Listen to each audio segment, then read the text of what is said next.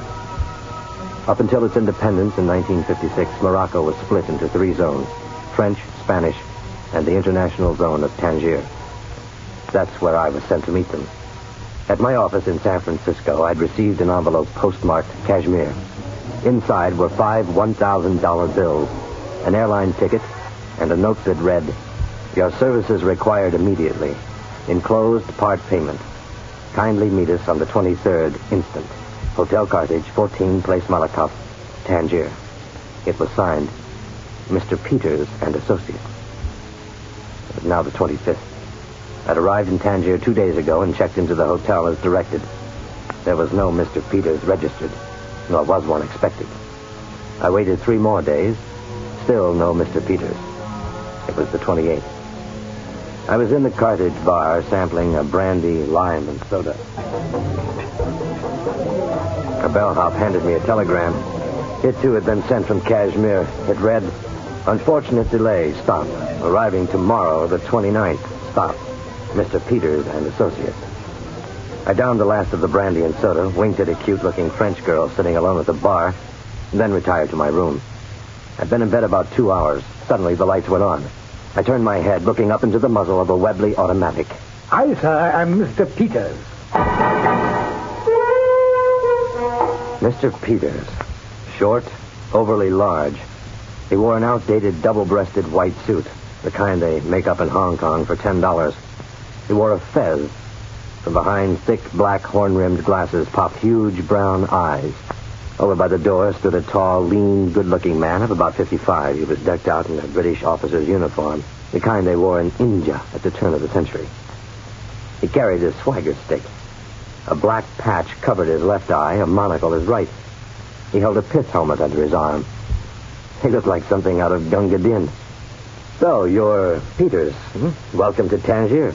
And if you don't mind, would you remove that instrument from my face?" "It was a sort of test, so you passed with flying colors.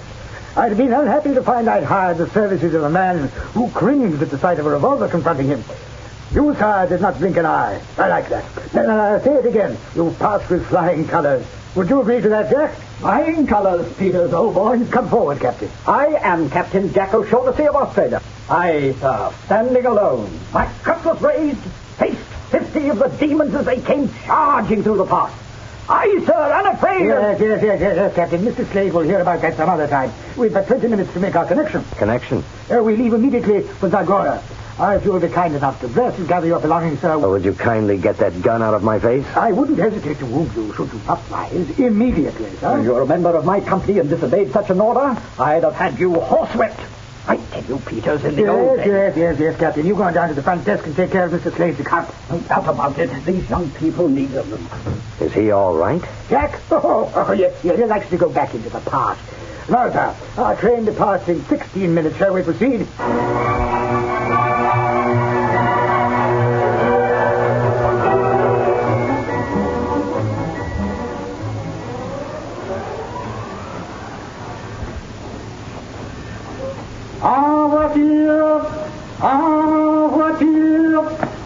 Hold the train, conductor. Now, come, Mr. Slade, Captain, quickly.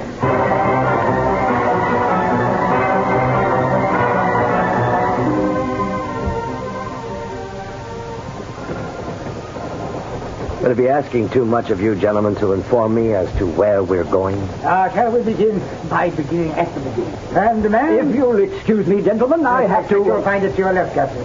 Thank you, Peters. As I was about to say, a man worth knowing is a man worth knowing. Get to the point. It's like this. We require the services of a man of strength, a man of cunning, one able to think fast, who take command of the situation at hand, one able to use his fist and, if necessary, a gun. We, sir, are embarking upon a most dangerous journey. One that may entail the loss of life. Whose life? Well, let us say that that will depend upon you. I don't know who's more confused at this point, me or that half-witted captain. Now, don't let Captain Jack hear you express that term. He can be mighty dangerous when provoked. And so, I say to you, it is I, Captain Jack. I've returned.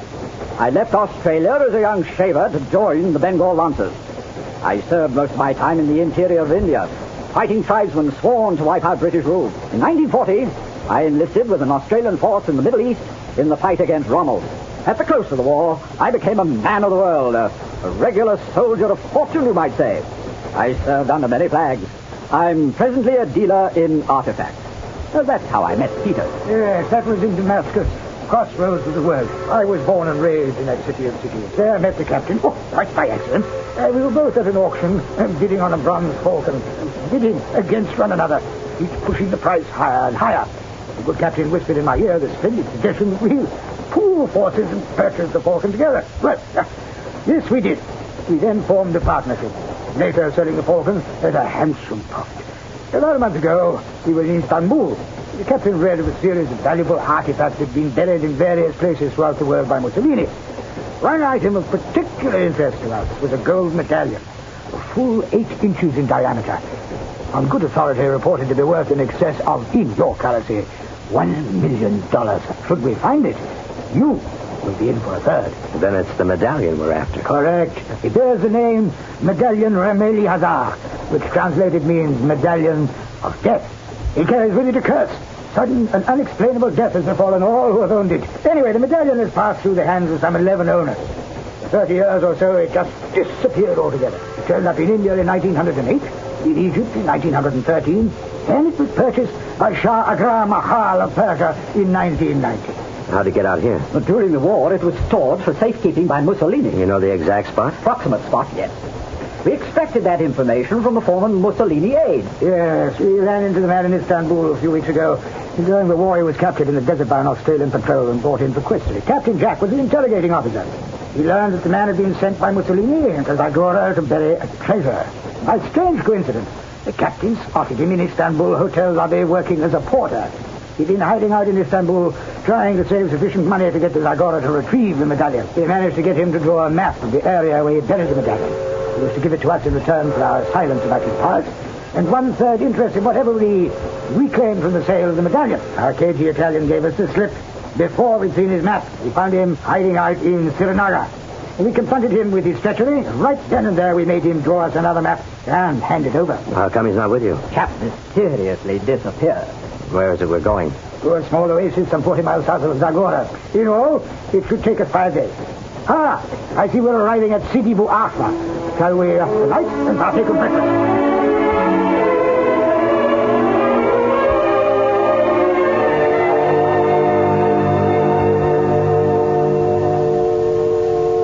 We'd be arriving at Fez around noon. Peters was sitting beside me reading Cairo on $2.50 a day. The captain was sleeping. I peered through the window, watched the barren countryside pass as the train rocked its way south. The motion and the heat of the day were getting to me. I dozed. Was awakened by Peters tugging at my arm. Hey, come, we must leave the train.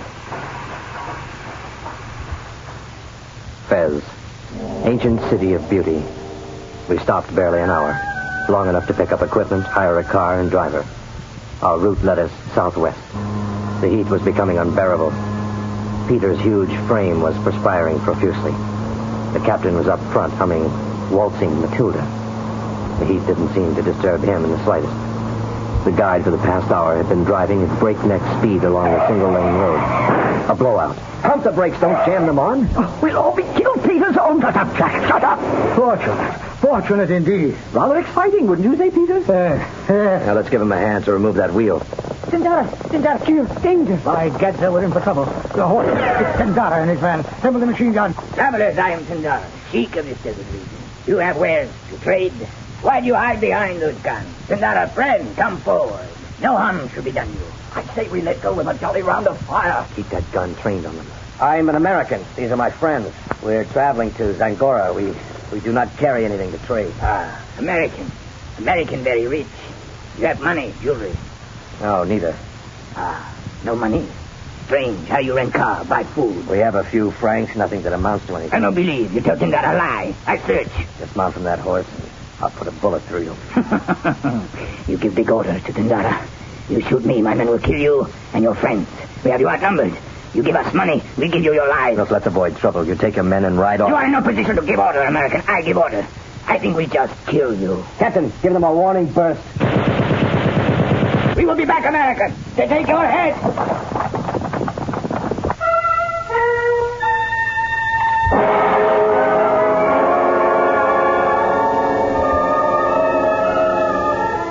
We arrived at Scimitar at sundown, checked into a small hotel situated in the heart of the market area.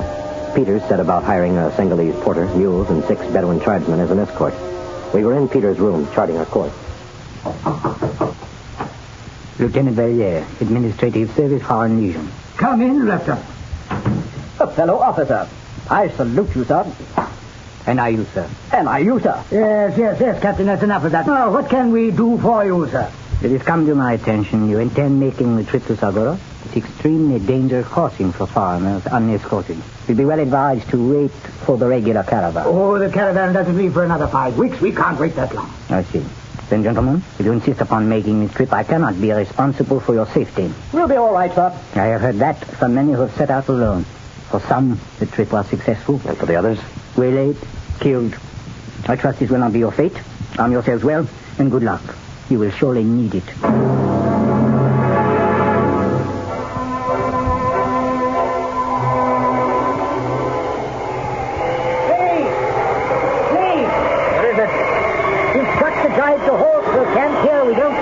In this storm. All right, driver, we'll set up camp over here for the night. Post 2 guards. Rig the tents over by the trees. Now let's get out of this storm.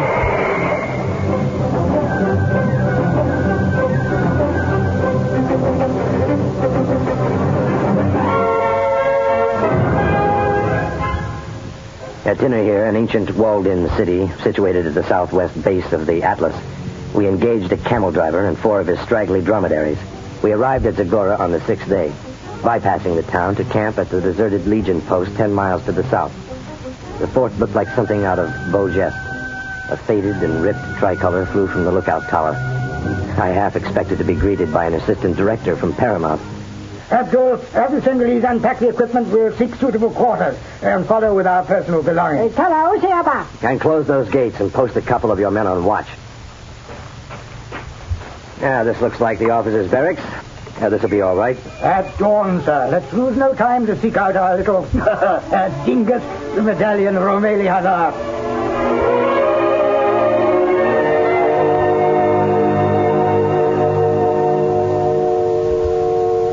Abdul! Sayda, yes, the fat boss. What are all these people doing here and these animals? Berbers, the fat boss. Berbers? Where did they come from? From Africa, fat boss. They have lived here many centuries. I know that, you fool. I mean, where did this bunch come from and who let them in? They come during the night. From where, I do not know. How dare you let strange people into the fort without my approval? Mother, 1,000 apologies. Abdul not want to disturb you, fat boss. Will you stop calling me fat boss? Yes, boss. No, get that goat away from me. Look, it's trying to eat my shoe. Salam, bad goat. Now, what's all the commotion, Peters? Well, Abdul let this wandering tribe in here. Could be mighty dangerous. Good morning, dear friends. Isn't it a glorious morning? Oh, shut up, Jack. Let's get on our way. Another couple of hours and that sun will be broiling us alive. Do you have the map, Captain, or has the goat eaten it? Under my gun belt. Abdul will take 3 tribesmen with us and the Senegalese porter. The others will remain. Oh, sorry, I got him okay. Oh, yeah. You betcha. All right, let's mount up.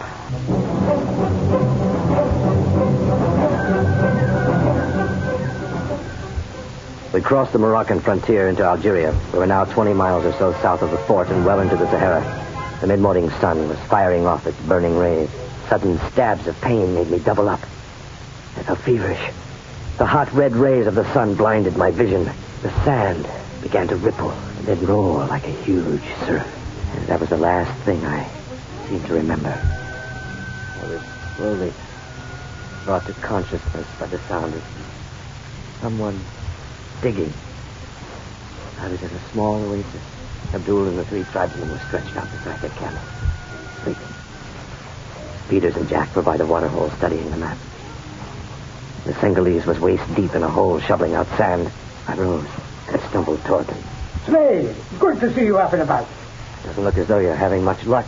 I can't understand it unless the Italian tricked us again. Peter, he's uncovered something. The small chest. The caution, man. Easy with it. Easy. You give it to me. Go on. Now, you join the others. It's locked, Peter. Yeah, force it open with this. Remove the padding and... By Jove, Peter. We've got it. A veritable fortune lies in our hands, and by right of possession, it's all ours. Think of it, man. We are holding in excess of $1 million. Topping, old boy. Topping. A rare specimen. A beauty indeed. And it's all mine. Ours, Peter. Ours. Oh, yes, Captain, how right you are. Ours. You say it's solid gold? Oh, solid gold, through and through. Let's return to the fort. I don't want to spend another night out here. Abdul, get up, you lazy blighter. Get everything packed. We're moving out.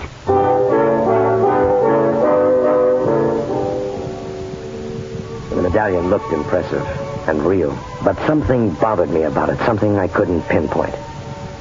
It was dusk when we arrived back at the fort. Thin columns of smoke from the Berber campfires rose and trailed off into the night. Now, what's he shouting about? Horseman comes, Tindara. Close the gates. Captain, get that machine gun out here. Abdul, can we count on the Berbers? Yes, boss. This fight. Line them up around the wall and have the Bedouins cover the gate. Yes. Tindara. Mount the gun over here, Captain. Here they come. About 100 of them. Come on, you demons. Look at them run. Come back, you cowards. Hold your fire. Abdul, tell the Berbers to hold their fire. They're regrouping. There they come. Oh, you've got them. I don't think they'll trouble us anymore tonight. Now, Captain, you take over. I'm going down to get some sleep. You'd better stay with them, Peters. Wake me at dawn, and I suggest you leave the medallion with me. It'll be safer in our quarters. Safer with me along. As you wish. Peters wasn't about to trust anyone with his prized medallion. He had it out the moment we reached our quarters. Feel the sheer wealth. Doesn't it give you the strangest feeling to hold $1 million in your hands? Here. Touch. Be careful. Hold on to it, man. I can see it was too much for you. Pass it back to me. Let's put it away for safekeeping.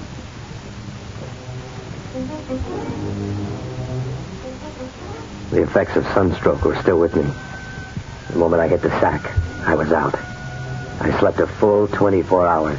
I was awakened by Peters tugging at my arm. Wake up, man. Wake up. What is it? The captain and I have come to say goodbye. Goodbye? What do you mean goodbye? Where are you going? Arrangements were made in Tangiers for a small plane to pick us up on the 12th. That's today. The plane seats only 4. And through an oversight, I failed to mention that there would be 3 people to take out. The pilot brought along his wife, and, understandably, he refuses to leave her behind. One of us must stay. You can't leave me here. Oh, have to, sir. Must. I'm leaving you an additional $5,000 to cover any necessary expenses you may incur along the way. Abdul will see you back to Pennyspur. You can take a car to Fez and the train to Tangiers. As promised, when we sell the medallion, 1/3 will be sent to you. I've enjoyed having you along. You're a man after my own heart. It's been fun. Yes, fun. Well, shake my hand. And thank you, sir, for everything. Good luck, old boy. You've been a jolly good sport about it all. Goodbye, gentlemen. Abdul. Yes, boss. You wouldn't happen to have a camel going to Tangiers, would you? 20 mad boss. Tribesmen leave after fat boss paid them off. They steal my camels, leave me 1 donkey. Yes, that's what I thought. Well, we can take turns at riding. You're pretty funny, boss. Don't have donkeys. Stolen by Berber. Oh, no. Well, it's only a 10-mile walk to Zagora. Come on, I'll buy you a drink.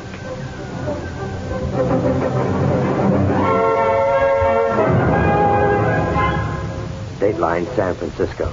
Today I got in from Tangiers, exactly 2 months following that fateful day I received a telegram from Kashmir. If I ever run into those 2 angels, that's the way they'll end up. Angels. Oh, I nearly forgot. The medallion. It was a fake. When I accidentally on purpose dropped it, a fine crack appeared. I've been told solid gold doesn't do that sort of thing. I wonder how Peters and Jack reacted when they found out.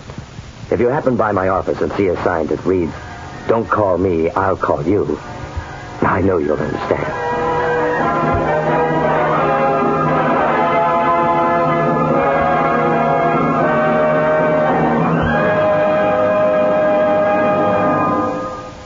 This is the United States Armed Forces Radio and Television Service.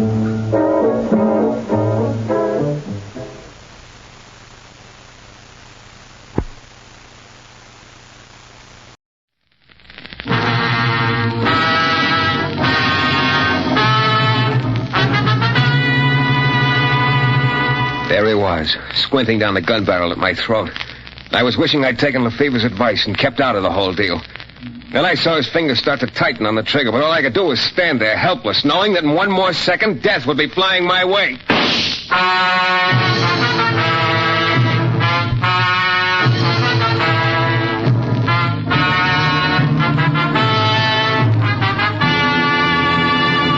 The New Adventures of Michael Shayne, Private Detective, starring Jeff Chandler. Michael Shayne, reckless, red-headed Irishman, is back again in his old haunts in New Orleans. This is your director, Bill Russo, inviting you to listen to another transcribed episode, which we call The Case of the Phantom Neighbor.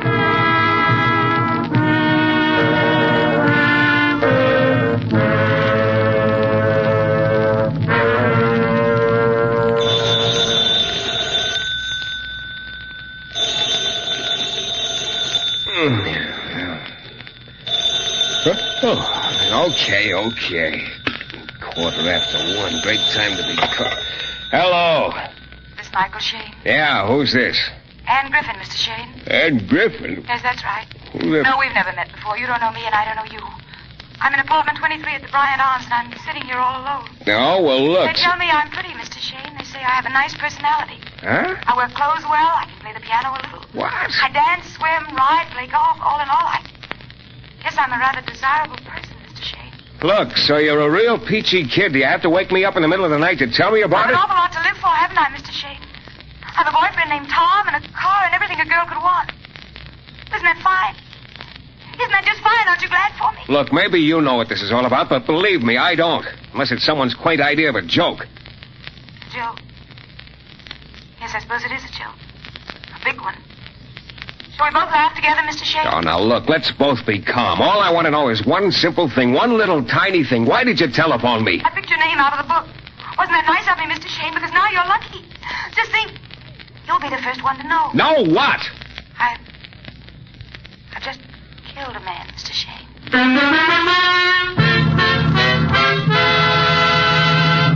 In a moment, we'll return to the New Adventures of Michael Shayne and the Case of the Phantom Neighbor.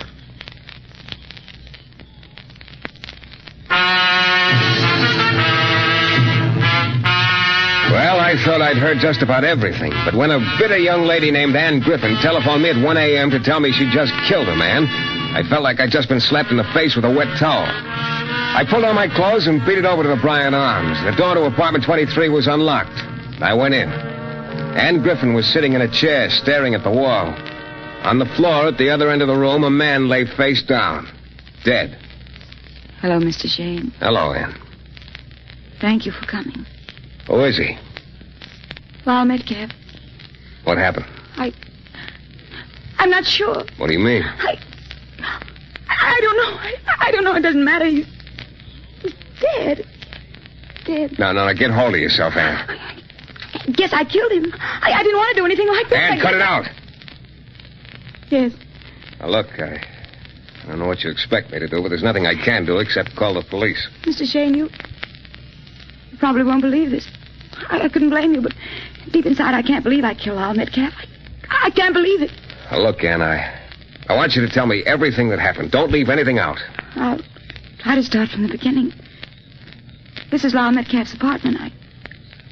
I came to see him tonight. He your fiancé, a boyfriend? No. Or... I see. He sent for me, and I had to come. What time did you get here? About 11. Lyle insisted I have a drink with him, and I did. And then I started to feel very strange, sleepy and dizzy. I told him I wanted to walk around and get some fresh air. He didn't want me to leave. I did anyway. You think there was something in the drink? Oh, there must have been. What time did you leave the apartment? Oh, maybe 20 minutes after I arrived. Yeah, that'd make it about 11:20. Okay, then what? I'm not sure. I was in sort of a daze. I just wandered around up one street and down another. Now, look, try to remember what you did. I can. Did you see anyone? Talk to anyone? Wait a minute. Yes, the coffee shop. I went in. I had a cup of coffee. Where was it? I don't remember. Oh, fine. Anything else? Yes, there was a man. He told me his name. I can't remember it. Jimmy, or something like that. You talked to him? He talked to me. He followed me for a while, and I just kept walking. And then I didn't see him anymore. I came back here. You don't know who he was or where he is, huh? No. Oh, great. I think... Oh, it's no use. I'm beginning to think you're right, Anne, but let's have the rest of the story. You came back here to the apartment. Yes, it was a little before 1. You're sure of that? I think I remember looking at my watch. You think? Look, Anne, you've got to do better than think. Well, I'm trying. I had a splitting headache. Yeah, sure, no. All right, go ahead. I opened the door and I walked in. That's it. What do you mean, that's it? Well, that's the last I can remember. What? Yes, everything just sort of went black. Then after a while, I realized I was lying on the floor with a gun in my hand. There in front of me was Lyle. He was dead. Well, I don't know what to say, Anne. It's not exactly a convincing story. I know. Hey, wait a minute. What is it? Look, did you telephone me as soon as you realized what had happened? Yes, why? You called me at 1:15. You probably didn't black out for more than a few minutes. That'd make the time of death not more than half an hour ago. But Metcalf looks to me like he's been dead considerably longer than that. What do you mean, Mr. Shayne? I don't know. Maybe nothing. Anne, turn your head to the side a little. Huh? Turn it. What? That's it. What's the matter? Sort of a welt behind your left ear. Well, what? Oh. Yes, there is. Any idea how you collected that? No. Well, I told you I had a splitting headache while I was wandering around the streets. I think I remember stumbling and falling once, but I'm not sure. Well, it's just my luck to get mixed up with you, I guess. Of all the private detectives in New Orleans, you had to call me. What do you mean? I mean, I could easily qualify for Cluck of the Year for doing what I'm about to do. I don't understand you. It's not surprising. I'm not sure I do either. Well, come on. I'm going to report it to the police, and then you and I are going to try and find one of the people who saw you wandering around. Oh, but Mr. Shayne... Yeah, I am. I'm just soft enough to hope there's a chance you didn't kill Metcalf after all. Sure, I should have had my head examined, but I called police headquarters, and then Ann and I started out. And it was a losing proposition. We wandered around for a while, and she did find the coffee shop where she'd been before. But according to the gent there, she only stayed long enough to discover that she didn't have a nickel with her, and then she beat it again. Which meant she had an alibi for exactly 1 minute of those 2 hours. We kept on a while longer, but I could tell none of the streets looked familiar to her. I guess it's no use, Mr. Shayne. I don't remember anything around here. I think we might as well go back. Yeah. I want you to know how much I appreciate your help anyway, Mr. Shayne. If you could only remember more about this gent Jimmy you say was following you for a while. The guy who wanted to make a date. What did he look like? Sort of tall and thin, I think. I know, Mr. Shayne. I know it's not enough of a description to give you one chance in a million of finding him. What's the good of talking anymore? Look, Ann, before we go back, I want you to try just once more. Is there anything you haven't told me? Have you left out anything at all? I don't think so. At least, not that I can remember. Okay, Ann, let's go back.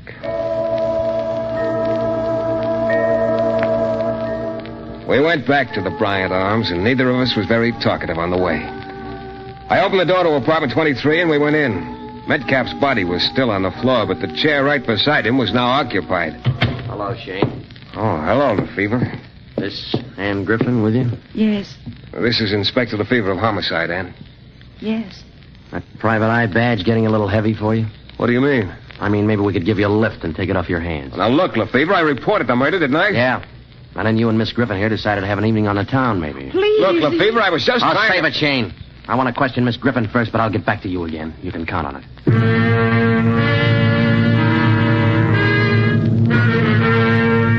Lefevre questioned her, and she told him the same story she'd given me. About that time, the coroner arrived, and they took the body away. Finally, Lefevre motioned to Sergeant Dykes to take Ann to headquarters. She got to the door with him, then she stopped. Goodbye, Mr. Shayne. Goodbye, Ann. Thank you for everything. Okay, Shayne, now let's have it. Let's have what? The reason you thought you had the right to start running this case. Oh, look, Lefevre, I wasn't trying to run the case. No, of course you weren't. You just waltzed off with the chief suspect, that's all, but you weren't trying to run the case. You weren't interfering with the police at all. Now, look, don't try to pin anything like that on me. I reported the killing, I haven't withheld any evidence, and I brought your suspect back. Yeah, and you beat your deadline by exactly 5 minutes. My deadline? I had a warrant for your arrest in front of me. Next time I'll sign it, remember that. Okay, Lefevre, okay. So maybe what I did wasn't smart, but I think Ann's innocent. Yeah. Well, sure, her story sounds a little weak, but I think she's telling the truth. A little weak. Shayne, a gentle breeze would blow that story over and nothing flat. But that part about going into coffee shop's the truth. I talked to the guy. Oh, sure you did. She's got an alibi for 1 minute out of 120. This guy who followed her, if we could find him, maybe... Shayne. Look, what was the time of the death? Well, we think between 11:30 and midnight. But she said he followed her for quite a while. Maybe it was for that half hour. Maybe there was no Jimmy at all, Shayne. I think you're wasting your time. Look, Lefevre, I don't get hunches often, but I've never had a stronger one than this. Well, don't try to do business on hunches, Shayne. You'll go broke fast. I tell you, Anne's innocent. I'm going to prove it to you. Where is he? Where is the policeman?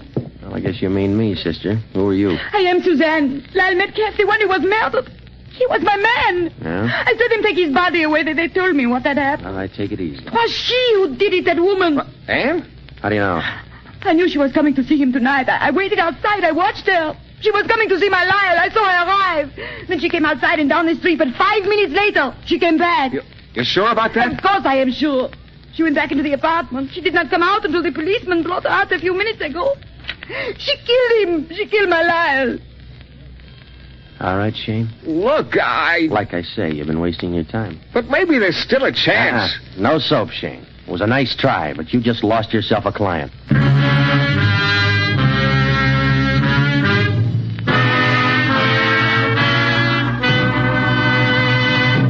In a moment, we'll return to the new adventures of Michael Shayne and the case of the Phantom Neighbor.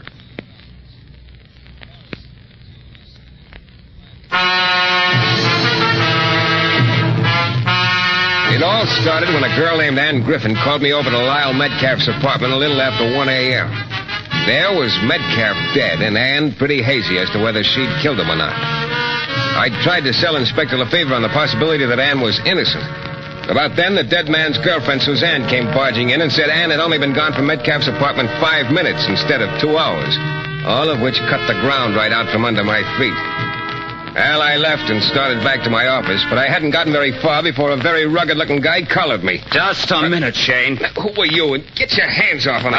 Okay, Private Eye, open up. I said get your hands off me. Who are you, anyway? Tom Harris. Anne Griffin's my girl. Well, so I still don't see where you get off shoving me around. I want to know who put you up to it. Who's paying you? What are you talking about? Paying me for what? For hanging this frame on Anne. Frame? Are you by any chance talking about the Metcalf killing? You know that's what I'm talking about, and the way it looks to me, somebody hired you to drag her into it. Oh, get this, Harris. I've spent most of the night getting my neck in a sling with the cops while I wandered around with your girlfriend trying to find an alibi for her, because I believe she was innocent. Huh? Right up until a witness told us Anne was lying. So I'm in no mood to listen to you sound off about something you don't know anything about. Hey, wait a minute. You were trying to help Anne. What did you think I was doing, trying to see how mad I could get the cops at me? Well, look, Shayne, I guess I got a couple of things wrong. And I guess you have, brother, so if you'll just get out of my way before I... Well, I'm sorry. I guess... Well, the whole thing has sort of knocked me for a loop. Hey, wait a minute. You said something about a witness contradicting Anne's story? That's right. Why, I can't believe it. I can't... Anne... The trouble is, Harris, right now the cops do believe it. Mr. Shayne, I don't know what Anne was doing in Metcalf's apartment. I don't intend to ask her. But I do intend to stick with her. Yeah, I think you better. Because it looks very much like Anne's going to need all the support she can get.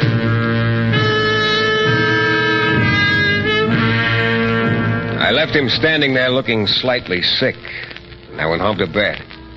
I was going to forget the whole thing. Matter of fact, I spent the rest of the night trying. I tried right up until the time I walked into Lefevre's office at 9 a.m. Now, Shayne, don't tell me that you still Look, think that Lefevre, all I want to do is ask a couple of questions. Okay. Ask. Who was Lyle Metcalf, and what did he do for a living? He was a gambler. Incidentally, he was killed with his own gun. Oh? Who did he run around with? Usual crowd. Eddie Zernial, couple of lesser lights. Eddie Zernial, huh? Nice boy. Yeah. Rumor is that Metcalf had been pretty lucky lately. Winning big, huh? Anyone know who he'd won from, or whether he'd been able to collect? No. Well, look, maybe that could have something to do with it. Maybe somebody paid off Metcalf with a slug instead of dough. Someone like Zernial. Well, that's a pretty theory, Shayne, but it doesn't have anything to do with the fact that Anne Griffin's our number one suspect. Okay, but maybe you won't mind if I sort of nose around a little. Still wasting your time, huh? No, I don't mind. Thanks, Lefevre. Just put it down, I happen to have a little time to waste. My first stop was at Eddie Zernial's, Metcalf's gambler friend. Zernial was alone at his desk with a polite smile on his face and a coin in his hand. Call it, Shayne. Heads. Tails. Tails it is. Lyle Metcalf got himself killed last night, Zernial. Or maybe you already knew that. Call it. Tails. Heads. I read the paper, Shayne. Metcalf a friend of yours? Heads. Tails. You don't call him so hard, do you? Maybe I'll get better. I asked you if Metcalf was a friend of yours. I already told 2 cops he was. So I'll tell you, too. Metcalf was a friend of mine. That make you happy? Heads. How can you be so wrong so often, Shayne? Tails. Metcalf owe you dough, Zernial, or was it the other way around? I owed him, though. Oh? Yeah. 2 bits. That sound like a good reason for killing him? Tails. Well, you're consistent, Shayne. You call him wrong every time. Maybe that means you should quit trying to call him at all. Get it? Yeah. On the other hand, maybe it means you should quit using that second coin you've been hiding in your hand. Get it?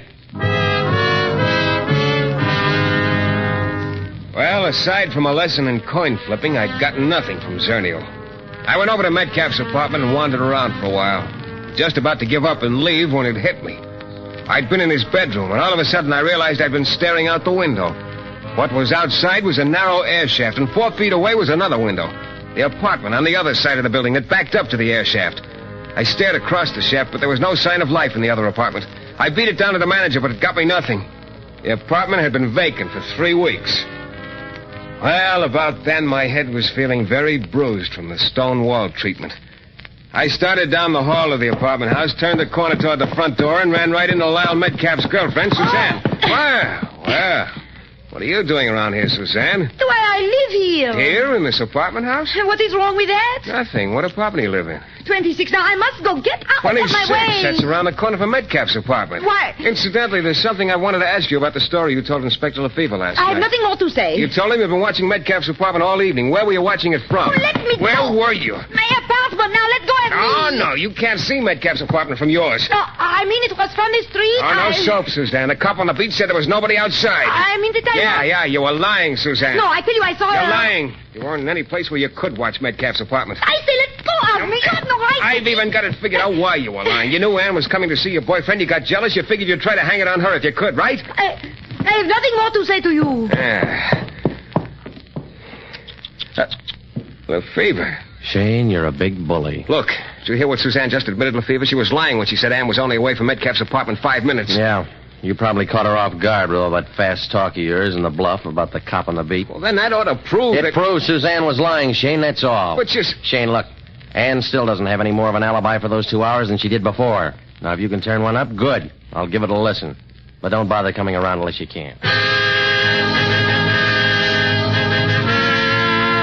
All of which left me no better off than before.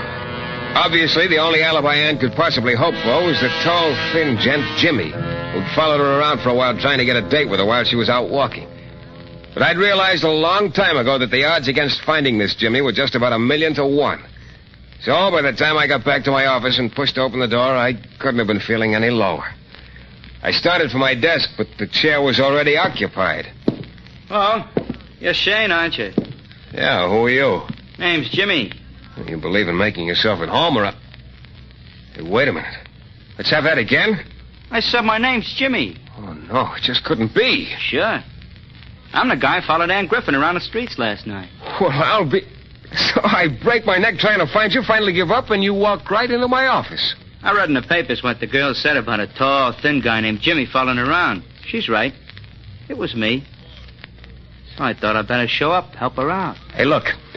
You have any idea how long you were following her around? Sure.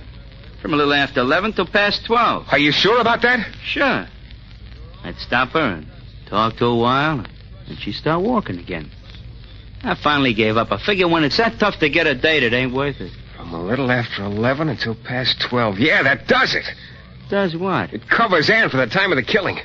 Oh, brother, you don't know how glad I am you dropped in. Because you've done a lot more than just help Ann. You've saved her life.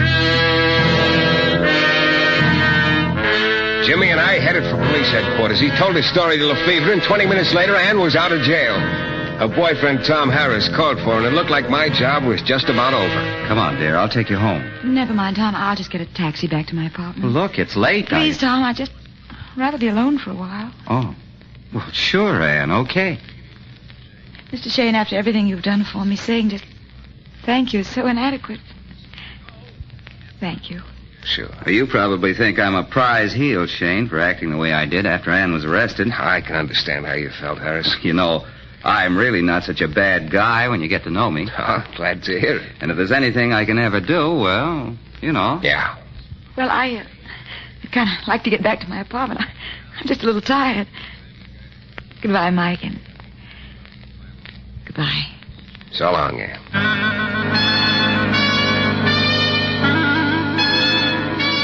Tom put her in a taxi, and then he got in his car and drove away. I just stood there in the shadows, feeling tired, being glad that Ann was in the clear. I was just about to start for my car when a black coupe passed by, going slow. It looked like the coupe was following Ann's taxi. The guy in the coupe was Jimmy, the witness who'd cleared her a few minutes ago. All of a sudden, I got a real shaky feeling about Ann. I got in my car and followed Jimmy. He pulled up in front of Ann's apartment and went inside. 2 minutes later, I followed. I climbed the stairs, went down the hall, and stopped in front of Ann's door. I could hear voices. Then I heard Ann say, "It's all I've got right now." I opened the door fast. There were Ann and Jimmy, and Ann had some money in her hand. Mr. Shayne, what are you doing Well, so it's payoff time. Hey, Ann? Oh, Mr. Shayne, Congratulations, baby. You had me fooled, but good. I know what you're thinking, but you're wrong. You really made a sucker out of me. So you're the one who owed Metcalf dough. You killed him, then hired Jimmy here to be your alibi. That's not true. You've got to believe me. No. Look, baby, it doesn't matter whether Shayne believes you or not.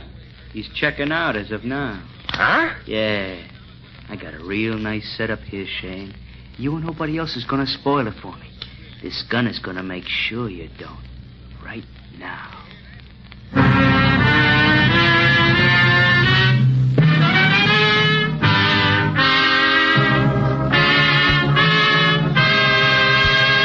In a moment, we'll be back with a thrilling climax to tonight's Michael Shayne adventure.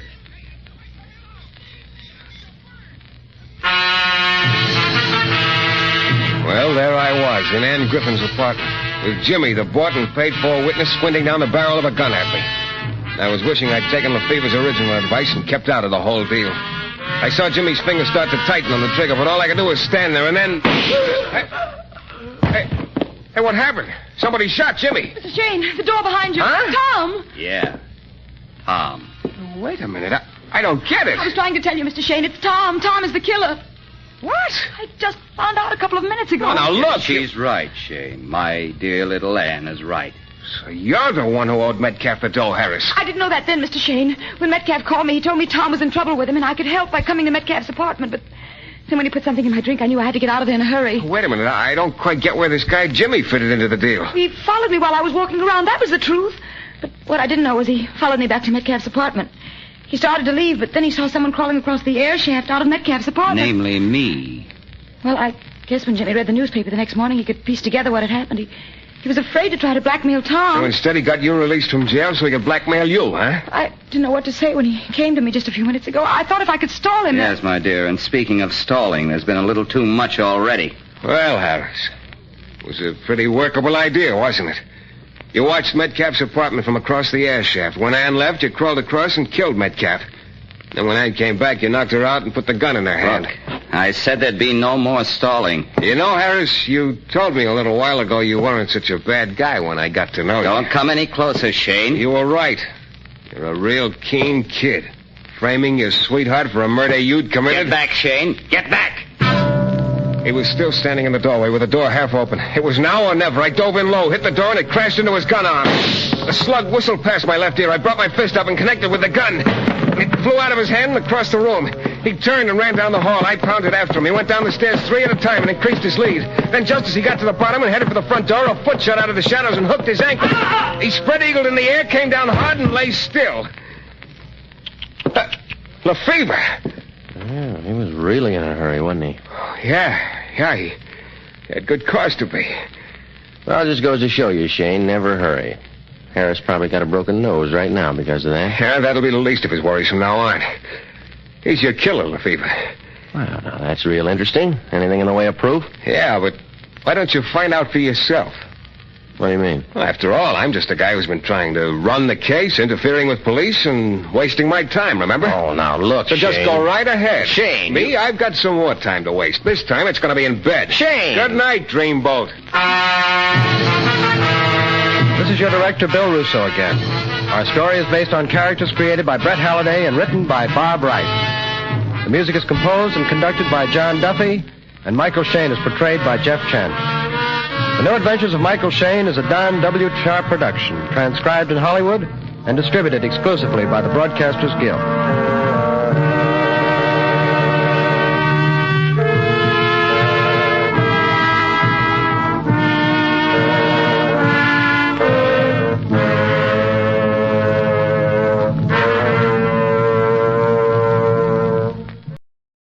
From Hollywood, it's time now for... Johnny Dollar. Paul Brennan, Inter-Allied Insurance Company, Johnny. Oh, hi, Paul. How's the world doing by you? Oh, I got troubles. Oh, like what? Like Albert W. Winkler. Winkler? Who's he? Maybe you mean who was he? Well, which is it? Well, that's the trouble, Johnny. We don't know. Huh? Well, he's disappeared, and with him a hunk of emerald worth exactly 100,000 clams. Wow. Well? Sure.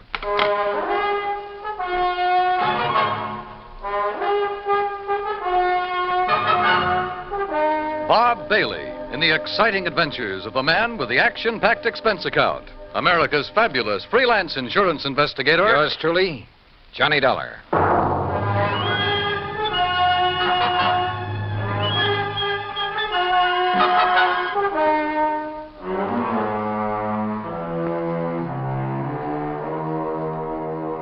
Expense account submitted by Special Investigator Johnny Dollar to the Inter-Allied Insurance Company, Dawson Building, Hartford, Connecticut.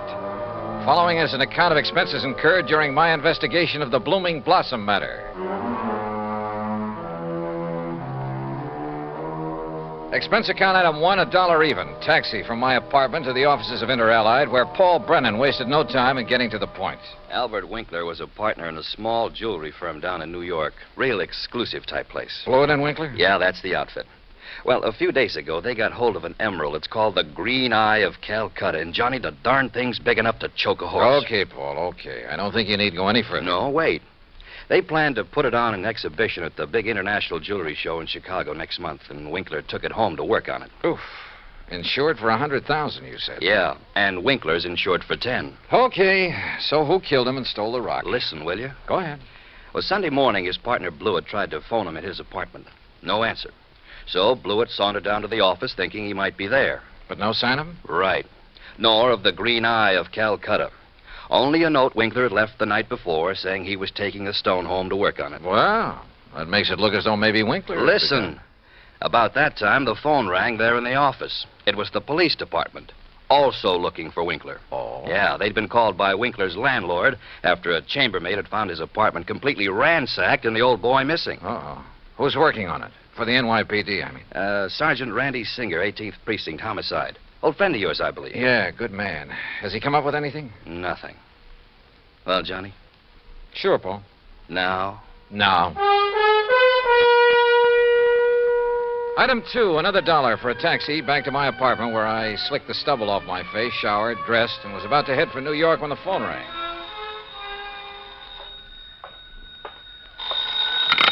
Johnny Dollar. Johnny Dollar? That's right. Oh, good. Well, who's that? Oh, yes, of course, Mr. Dollar. Huh? I must talk with you, sir. It's important, very important. Well, who are you? Me? Well, this is Wilbert Kenworthy Blossom. Yes, and I must see you right away. Well, what's this all about, Mr.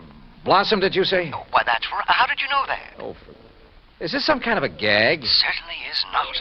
And to think that now I'll be working with you on a... Oh, it's wonderful, just wonderful. What are you talking about? Why, you, don't you see? I follow every single one of your cases, sir. Either in the newspapers or on the radio. Oh, I'm your biggest fan. Is that all you called to say, Mr. Blossom? It is not. I'm calling about the mysterious disappearance of Mr. Albert Winkler. Winkler? You know something about him, his whereabouts? I certainly do. Where are you, Mr. Blossom? Here at my house in New York, and I'll be waiting for you, sir. Goodbye. No, wait. Give me your address. Oh, yes, of Sure. How could you know where to come if I hadn't given you that? Yeah. That was silly of me. Well, goodbye. The address, man, the address. Oh, of course. Yeah. It's 825 East 73rd Street.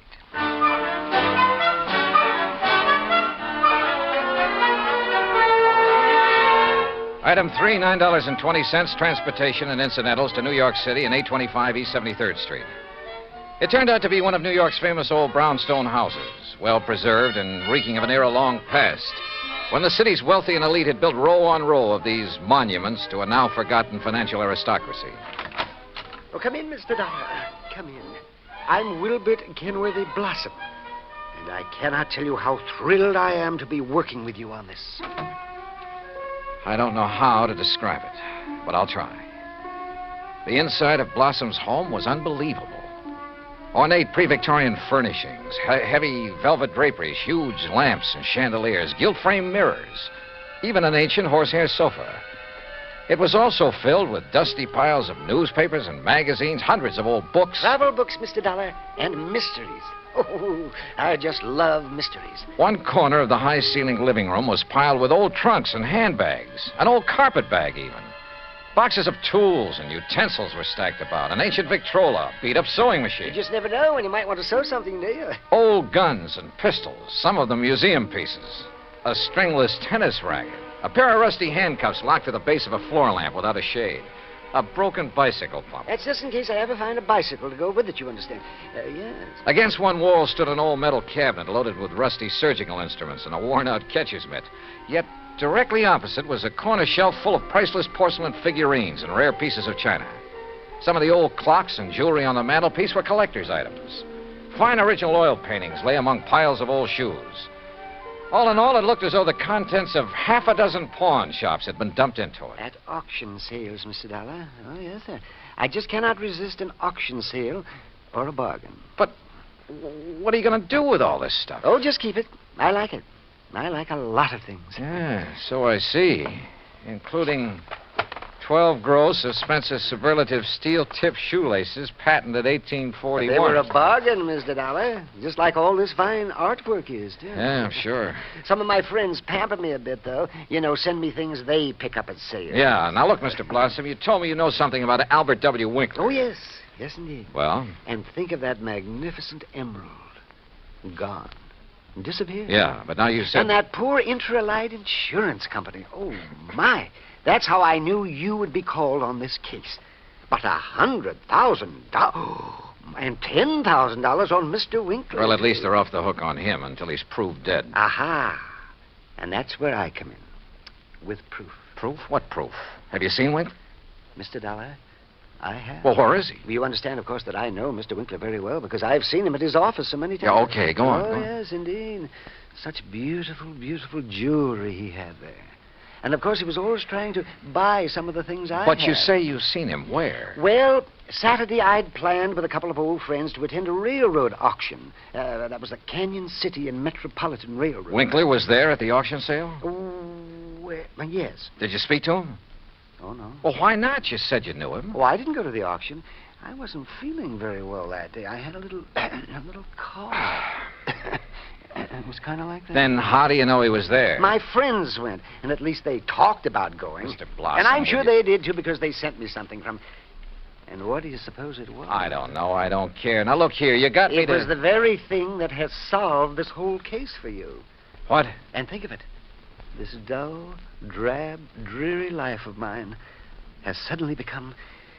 Why, it's almost like a mystery story, isn't it? Adventure and... Look, Mr. Blossom, Think of it. I'm being a detective. I'm working with my idol, the famous Johnny Dollar. Oh, George. Mr. Blossom, what did they send you? What's that? Oh, yes, of course. Here it is, sir.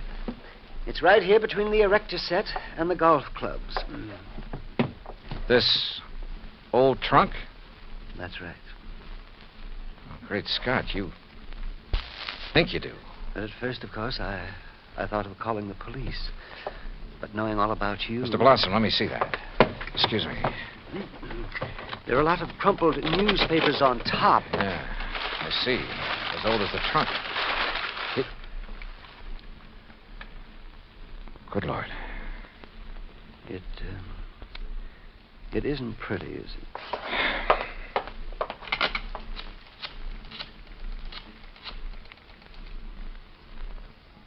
Sergeant Randy Singer, homicide. Randy, Johnny Dollar, get somebody over to 825 East 73rd Street right away, will you? Body of Albert Winkler. Randy got there in a matter of minutes. Got the same story from Blossom that I had, then called for the lab crew to come and take over. Now, who delivered this trunk, Mr. Blossom? Well, it was just a delivery man. Can you describe him? Would you know him if you saw him? Yeah, well, he was big and strong. He was very strong. Distinguishing features, scars or a limp or a beard or something? Well, I told you, Johnny, he was big and strong. How old? Well, I would say he was somewhere between 25 and, Yeah? 50. Yes, I'm sure. Well, that's a lot of help. Yeah, you better have those thick spectacles changed. But he was big. Yes, we know, and strong. What about his truck? Oh, I didn't see that. He left it outside. No. Now, look. These friends of yours who did attend the auction, who were they? Oh, yes. Now the investigation proceeds. Now the excitement. Who were they, Mr. Blossom? Well, there's Randolph Harrison and prisoner.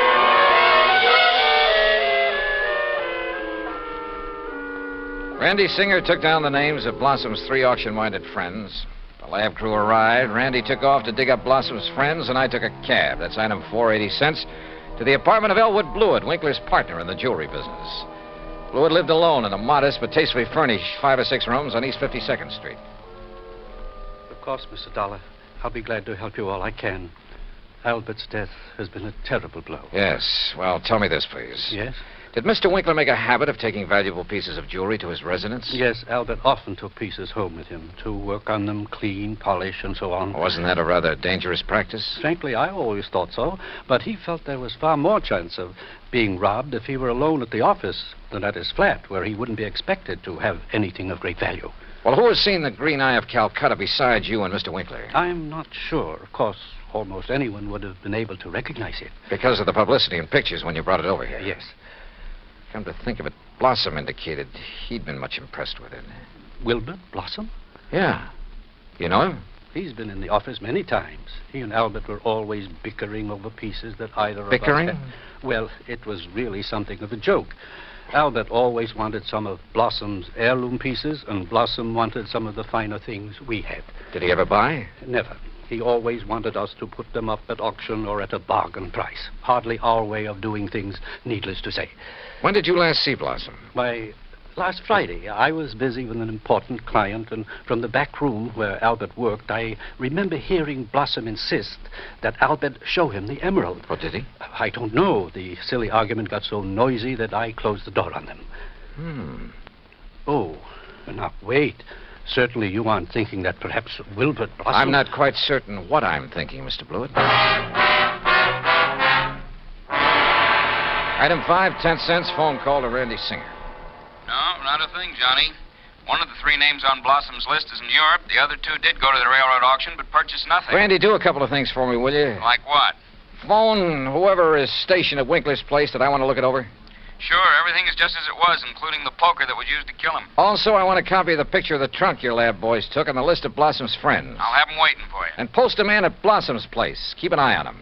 Yes, right away. Johnny, have you learned something that... No, just, just for his protection, say. I'll talk to you later. Yeah, but...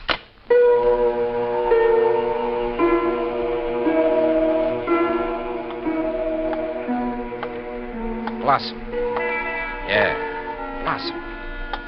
Maybe I hadn't given enough thought to the strange little character. Or to why the trunk with Winkler's body had been at his place.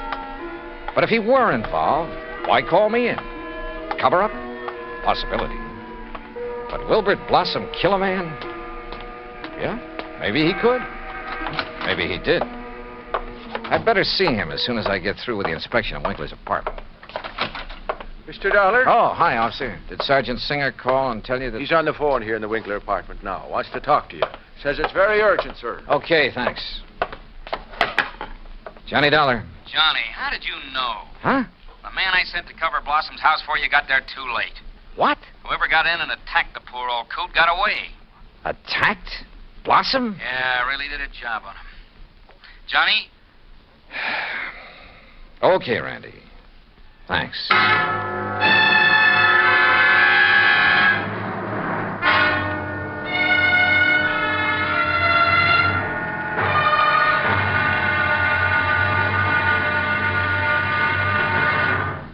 Act Two of yours truly, Johnny Dollar, in just a moment. Democracy. As everyone knows, democracy means many things. Self-rule of the people, a higher standard of living, freedom of speech, press and religion, rights and privileges, liberty. But the most vital promise of democracy is mankind's right to dignity. For it is through the dignity of man that democracy has given mankind its greatest legacy of freedom. Now, Act Two of yours truly, Johnny Dollar, and the Blooming Blossom Matter.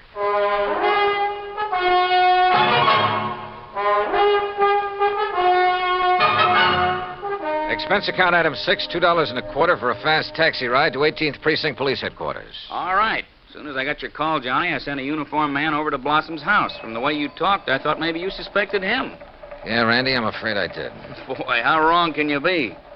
Anyhow, when he got there, he found the front door open and Blossom lying in the dark hallway. Where's Blossom now? The hospital, but he's okay, just bruised up a bit. They're letting him out. Fingerprints? Anything to go on? The lab's checking on the prints right now. Uh-huh. Let me know. Yeah. Anything else? Nope. So, now let's find out who tried to put Blossom out of the way, and we'll have the guy who killed Winkler. And stole the $100,000 worth of emerald, then shipped Winkler's body to Blossom. Oh, and by the way, here's the picture of the trunk you asked for and the 3 names Blossom gave me. Harrison, Norton, and Scatterday. What are you going to do with them? Randy, suppose the man who attacked Blossom is the one who did all the rest. You got a better suppose? Well, look, Randy, whoever wielded that poker on Winkler couldn't have been very strong. A really hefty wallop would have bent it out of shape. Yeah, and the lab agrees with you. But, of course, it didn't take much of a blow to finish off old Winkler. He didn't weigh much over 100 pounds, you know. Yeah. Any strong arm could have finished him off easily and without messing up the whole apartment. And don't forget, whoever did him in also put him in the trunk and delivered it to Blossom's house. But why? Yeah. Yeah, and where's the emerald? That's what you should be worried about. $100,000 worth of worry for your insurance company. Now, what are you going to do with that picture of the trunk and the list of Blossom's friends? Oh, yeah, sure. I'll see you later.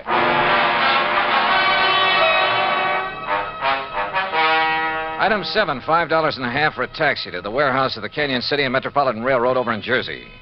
There I finally managed to track down a man who knew something about their occasional auction sales of unclaimed baggage and stuff.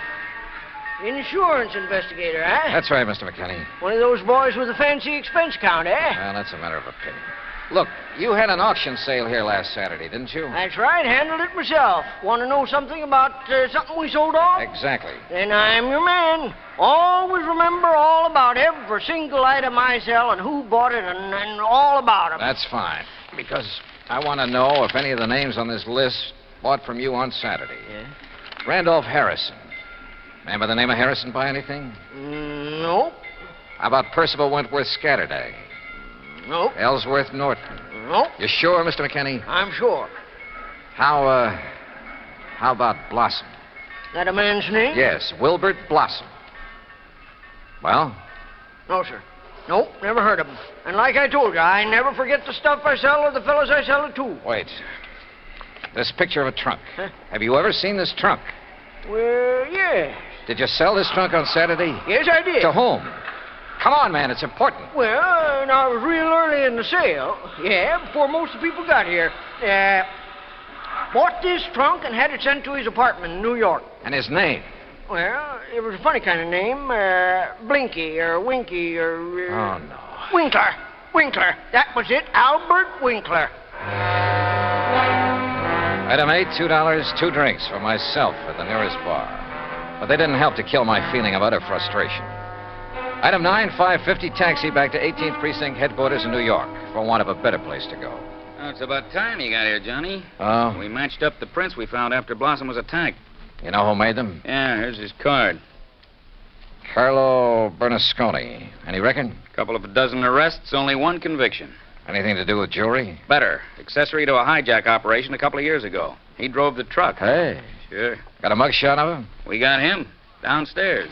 Come on, I'll take you down. Randy, what's he look like? Like you'd expect the truck driver to look, big husky brute. Has he admitted anything? Well, the threat of a murder charge made him talk, all right, but none of it makes any sense. Of course it doesn't. But he's our boy, all right. He killed Winkler, beat up Blossom. I thought your lab decided whoever killed Winkler was a small fella. Yeah. So the theory about the same man killing Winkler and beating up Blossom doesn't work. But, Johnny, holy... Come on down. Let's talk to this Bernasconi. After I make a phone call. Huh? Who to? Yeah? Get me a man named McKinney, Canyon City and Metropolitan Railroad warehouse over in Jersey. Make it fast, please. Yes, sir. Hey, you been over there, Johnny? Just before I got here. Did you find out anything? No, but I'm going to now. Like what?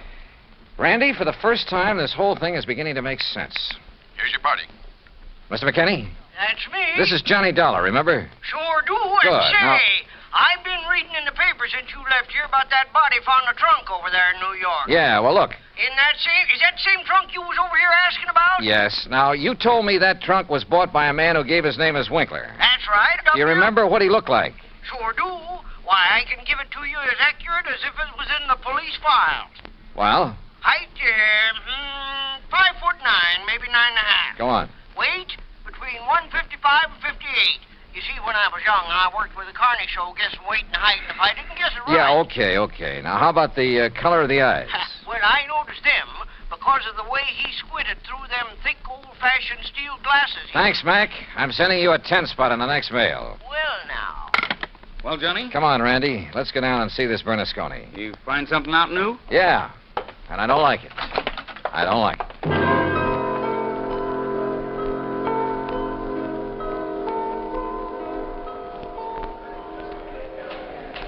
Now, look, Bernasconi, you're in plenty of trouble for the assault on Blossom. Maybe even more. But I'm the man who can save you from a murder rap, if you'll answer a couple of questions. Sure. I told the cops. All right. Did you pick up and deliver a trunk yesterday morning? Sure, I told him. For a guy named Winkler. You got the trunk from Winkler? Sure, at his apartment on East... What did he look like? How tall? Maybe 5'8" or 10. What? Johnny... Slight build or heavy or what? I'd say about medium. Maybe 150 pounds. Johnny... Now, look, mister. Now, wait a minute, you look. Did you deliver that trunk to a man named Blossom?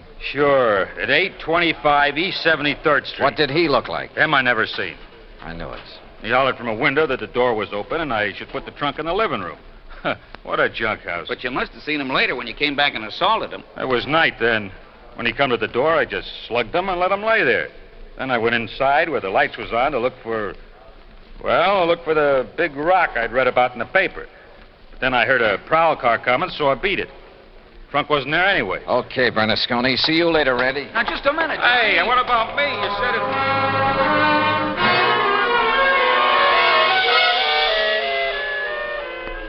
Item 10, 90 cents, taxi to Wilbert Blossom's old brownstone house on East 73rd. Come in, Johnny. Thanks, Mr. Blossom. All recovered from your beating? Oh, of course I am. Here, sit down. You said you wanted to help me on this case. Oh, yes, indeed. Why, this chance to work with a man I consider the finest insurance investigator in the world. Yeah. That's why I called you when I got the trunk with Mr. Winkler's body in it. Mr. Blossom, why don't you tell the All my truth? drab, dull life, I've wanted to be a detective, an investigator. And this was my chance. My chance... Tell the truth, did you say? Mr. Blossom, listen to some facts for a minute and see what conclusions you draw from them. Oh, deductions. Like a detective. To begin with, this house of yours so full of, well, junk. I told you, Johnny, I like things. I like things. But it also has a lot of fine paintings, sculpture, china, jewelry. Oh, I like all sorts of things, especially if they're fine and rare. And bargains. Like the green eye of Calcutta? Oh, the most beautiful emerald in the world. And I would conclude that you'd do just about anything to have that stone. Yes, sir, Johnny. I'd reach the same conclusion. Okay. Now, when Albert Winkler and the emerald disappeared, it was in the papers that Inter Allied had written policies on them. Conclusion? Yes, sir. I would deduce that you would be called in. Wouldn't it be smart, then, if the killer was afraid I'd eventually get around to him anyway? Wouldn't it be smart for him to call me in and offer to help me? As a cover-up for what he'd done? Oh, yes. Yes, indeed. Or at least he'd think it would. Oh, Yes, I guess he thought it would. Another thing, Mr. Blossom. Oh? What is it, Johnny? The body was packed in the trunk with old newspapers. Like these you keep piled around. Oh, why, yes. And I would deduce... So obvious that both Randy Singer and I overlooked them completely. Oh, well, there's so many things piled around here. You couldn't be expected to... Johnny. Yeah? What really made you decide that... Well, I'd like to know. All right. Albert Winkler was a frail little old man, about 4'11", not much over 100 pounds. Yes, he was. But the man who bought the trunk and had it sent to Winkler's apartment, who gave his name as Winkler, that man was about 5'9", 155 pounds. And he wore thick, old-fashioned steel-rimmed glasses. But, Johnny, I can't see without them. Then there's the truck driver. The man who ordered the trunk delivered to this house gave his name as Winkler, too. But Winkler was dead by then. Dead from a blow inflicted not by some big bruiser, but by somebody of, say, your build. Oh, that awful truck driver who thought the emerald would be in the trunk and came here to steal it and who beat me up. I suppose you want the emerald. Yeah.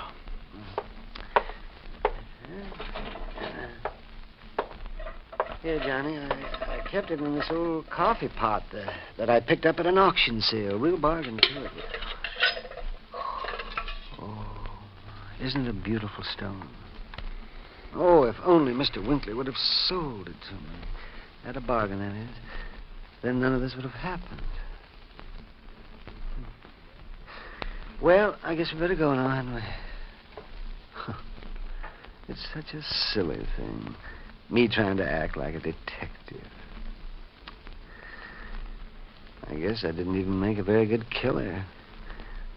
Did I? Why? Just this overpowering passion to have things? Maybe.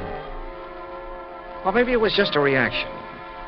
A last desperate attempt to some way, any way, break from a lifetime of lonely, dull, drab idleness. I don't know. But for some crazy reason, I feel sorry for the funny little old character who turned killer. Expense account total, including incidentals and fare back to Hartford, $61.55. Yours truly, Johnny Dollar.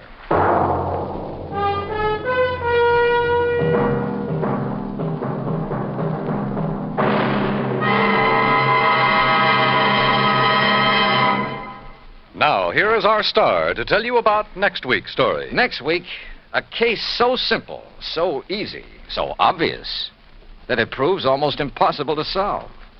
Join us, won't you? Yours truly, Johnny Dollar.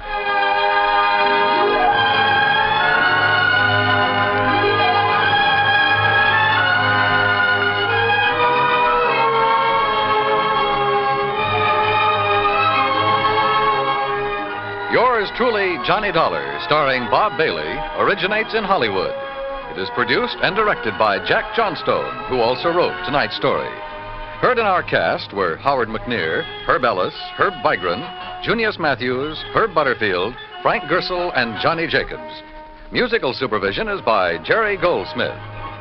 Be sure to join us next week, same time and station, for another exciting story of yours truly, Johnny Dollar. Dan Cubberly speaking. Johnny Dollar has come to you through the worldwide facilities of the United States Armed Forces Radio and Television Service.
Broadway's my beat. From Times Square to Columbus Circle. The gaudiest, the most violent, the lonesomest mile in the world.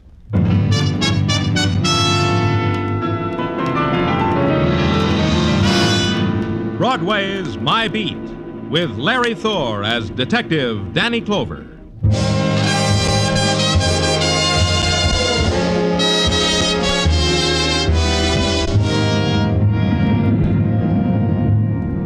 Broadway.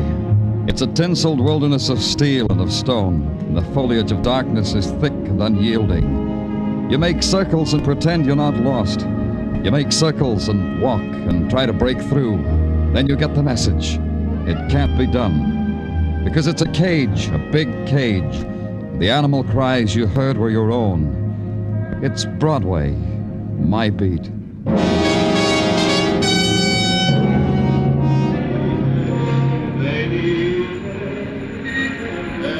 At 10 o'clock of a bright December morning, Broadway's music shops open their loudspeakers. And Broadway wears a scrubbed face, a new haircut, and a flashy smile arranged to look appealing and innocent.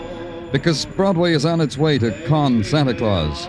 Then you get a look at yourself in a mirror decked with holly, and you know you're doing the same thing. So you drop a coin in the pot. Thank you, Danny. It feels good inside. And then at 46th Street, you see Patrolman Meshikoff ad-libbing his way through a crowd, but he's got a tight hand on a little guy with gentle and tired blue eyes. People, all right, the party's over. So make way for me and Santa Claus, huh, townspeople? Me too, Patrolman Meshikoff. Oh, Danny, I didn't notice you in the round of my appointed duties. And your duties? This little guy here, you see him? I see him. Hello. Hello. This little guy, he's crazy, Danny. Lost his marbles, like Meshuggah. You know what I mean? I'm not crazy. I'm only doing what I have to do. You have to do this? You have to give away $10 bills in the middle of Broadway? This is not only a hindrance to the flow of traffic, it smacks also of holes in the head. You tell me about it, mister.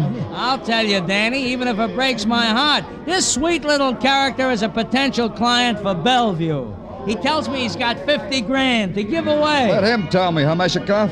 Would you like a hot cup of coffee, mister? It's pretty cold out here. I'd like it, thank you. How about the automat, okay? Oh, very nice. Let's go.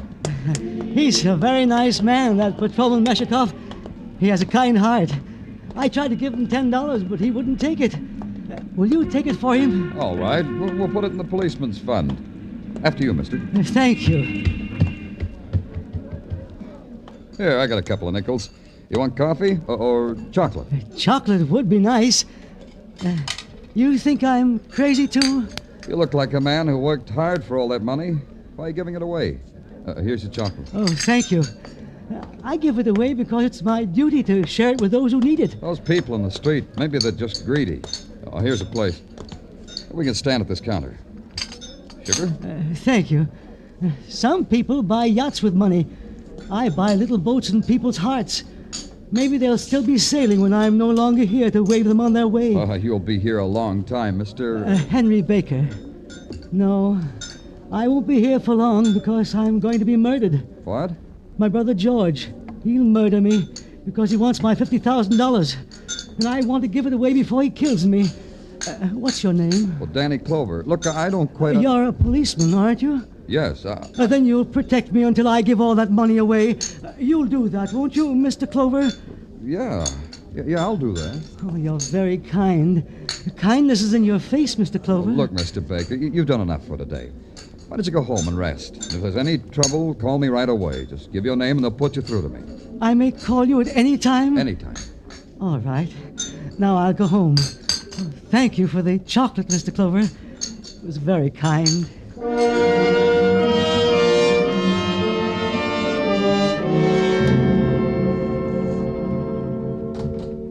Danny, there's Mr. George Baker wants to see you. Oh, well, show him in. Okay, Danny.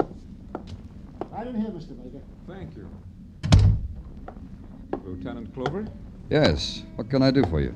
Sit down. Thank you. I just learned you had a little talk with my brother. So? So this. I've come to ask you not to have him put away. You think he should be put away? Well, he's mad. Oh, I won't quibble with you. I just know that. Mr. Baker, I talked to your brother a long time. I think you can be proud of him. Proud? Hardly that. Making a fortune and giving it to drifters. Well, that's his own affair, I suppose. But it's the other thing. Which is? His insane delusion that I want to murder him. Yet you don't want him committed to an institution. Why? Well, I'm sorry for him. He means no harm. I try to help him. How? Well, I arranged that he be taken care of by a doctor. Oh, I'm glad you did. What doctor? An expensive one, Dr. Michael Sinclair. Dr. Michael Sinclair. I see. Oh, pardon me a minute. Yeah, surely. Danny Clover speaking. He tried again, Danny. He tried to kill me again. He did, Henry? When was this? Just now, just this instant. He shot at me, but he didn't get me. I'm glad to hear it, Henry. You'll have to do something, Danny. Promise me you'll do something. I promise. Where are you? 2150 East 20th Street. I'll be right down. Your brother, Mr. Baker. What did he want? You'll have to excuse me. I got to get down there. He says there's been another attempt on his life.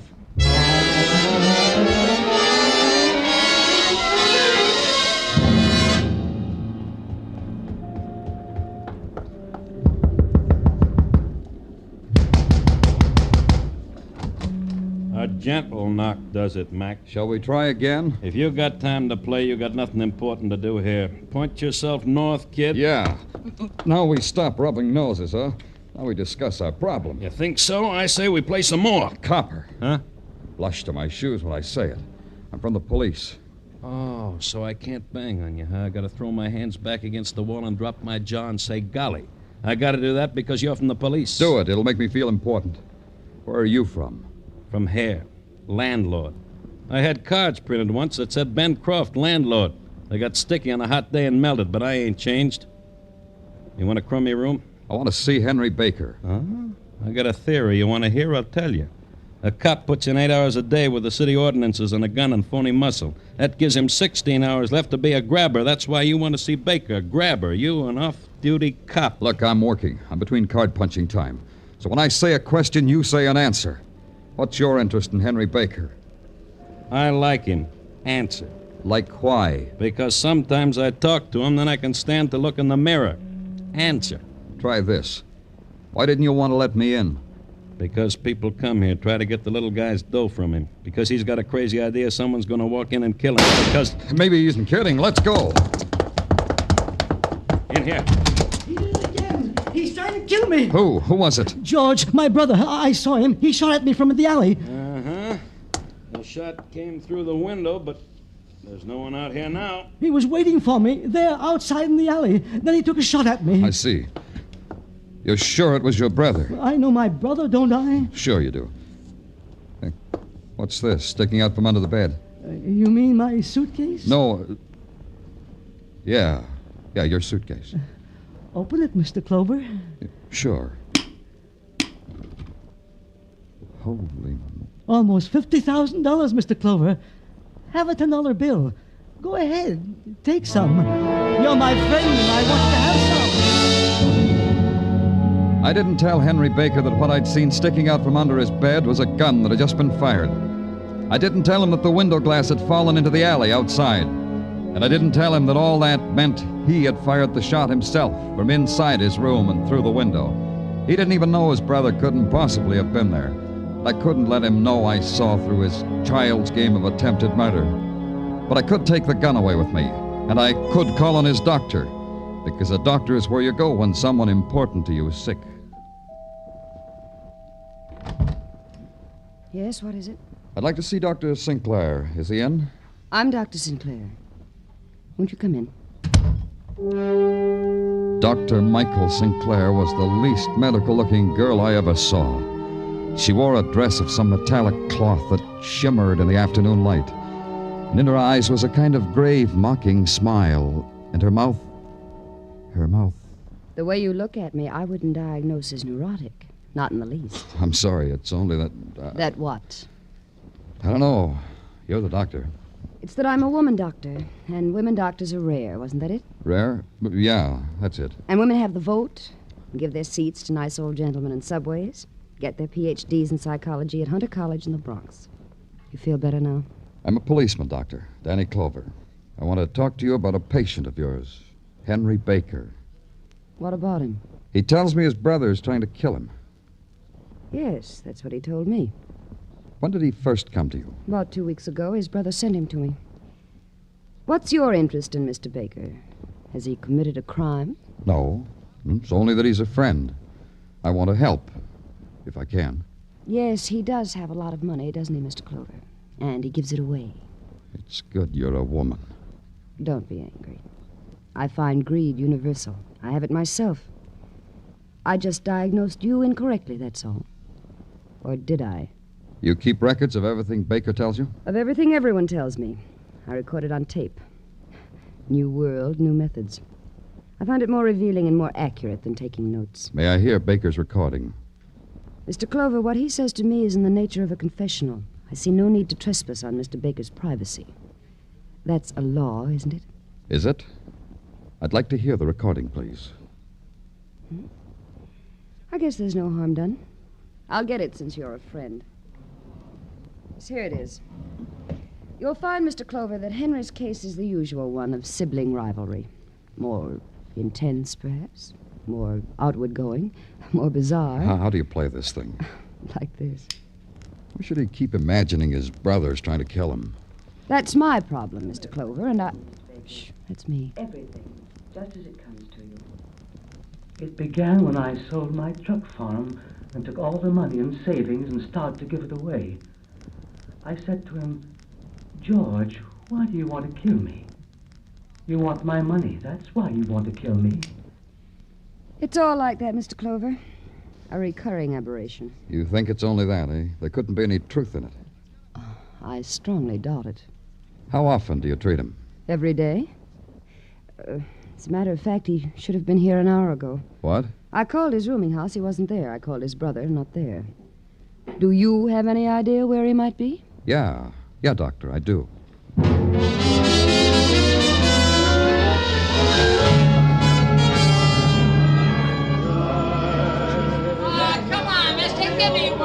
go away. I gave you $10 this morning. For me? I remember your face. Here you are, sir. Will you have... Henry, come here. Oh, hello, Mr. Clover.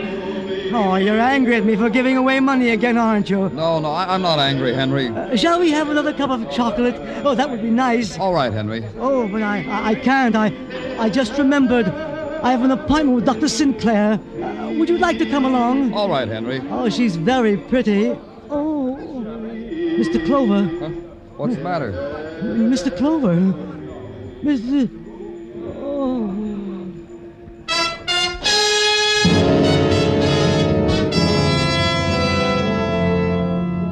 His body slumped to the pavement and his face stared up at me. It was a face from which everything had fled. Terror, the waiting, the protest against pain, the slender knife between his ribs, the blood that nudged from the corner of his lips was the shape of his dying. And suddenly the crowd was aware that death had touched him. The confusion welled out from near the dead man, eddied, then broke itself into the fragments of people shopping for a happy Christmas. And with them, inside the sudden spasms of shock and motion, and lost, was a person who had just killed a friend of mine.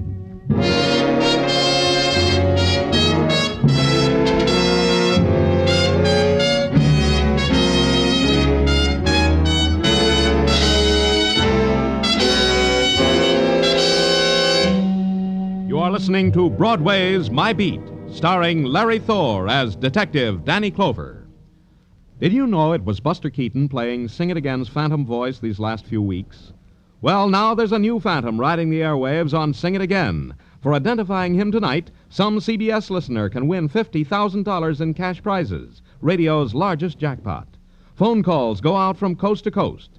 Be ready when Sing It Again comes your way over most of these same CBS stations later tonight.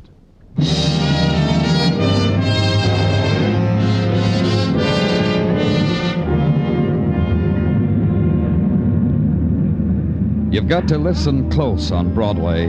That's the only way you can tell if the sudden sound you just heard was laughter or anguish. Not that it makes a lot of difference. Broadway reacts to clowns and dead men in pretty nearly the same way. And the dead man you saw lying in the blood of his death on a holiday pavement, you tell your family about. How the policeman pushed you back, but you saw anyhow. But you didn't tell how somebody came and swirled a mop over the sidewalk, because somehow you knew that was his final recognition. the requiem for a man who had just died. But I saw it. I had to stay till the end, until Henry Baker was shrouded and carried away, until Henry Baker was made a matter of official concern. Then I left. I had to go to a place.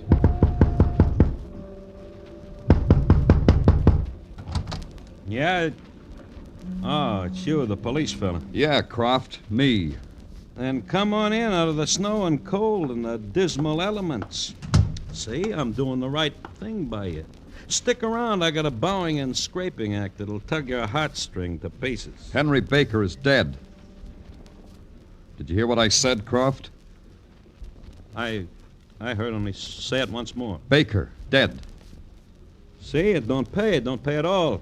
Good little guy with a good idea. Be nice. The world couldn't stomach him. Breaks you up, huh? Yeah, I don't show it good, do I? Because I don't know the words how to talk about it. To a high school graduate like you, I ain't being crushed enough.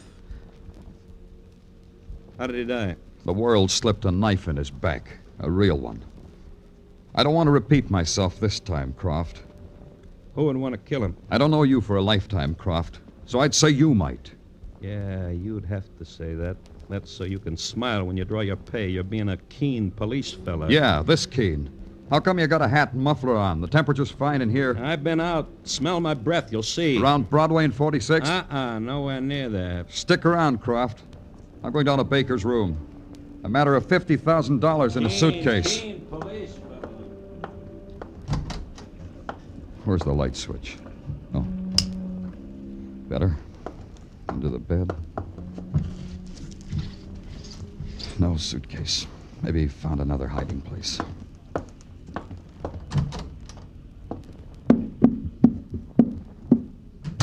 not in the closet. Maybe in the bureau.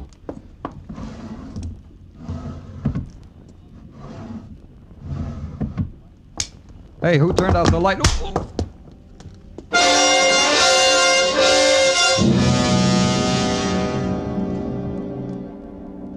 Somewhere I heard it, caught hold of it, and wouldn't let it go.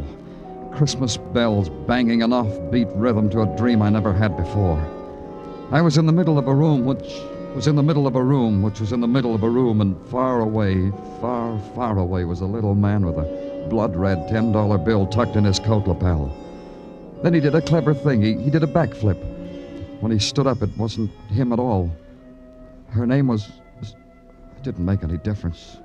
She was dressed in metallic cloth, and her mouth said I'd better get up. So I did. I looked for Ben Croft, and he wasn't there. So the thing for me to do was to get back to the office. So I did.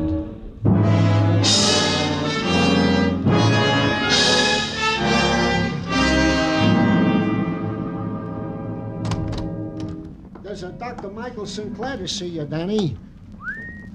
Huh? Well, show her in, Tartaglia. Okay. You can go in, miss. Thank you, sir. Thank you for everything. Surprised to see me, Mr. Clover? Should I be? Yes.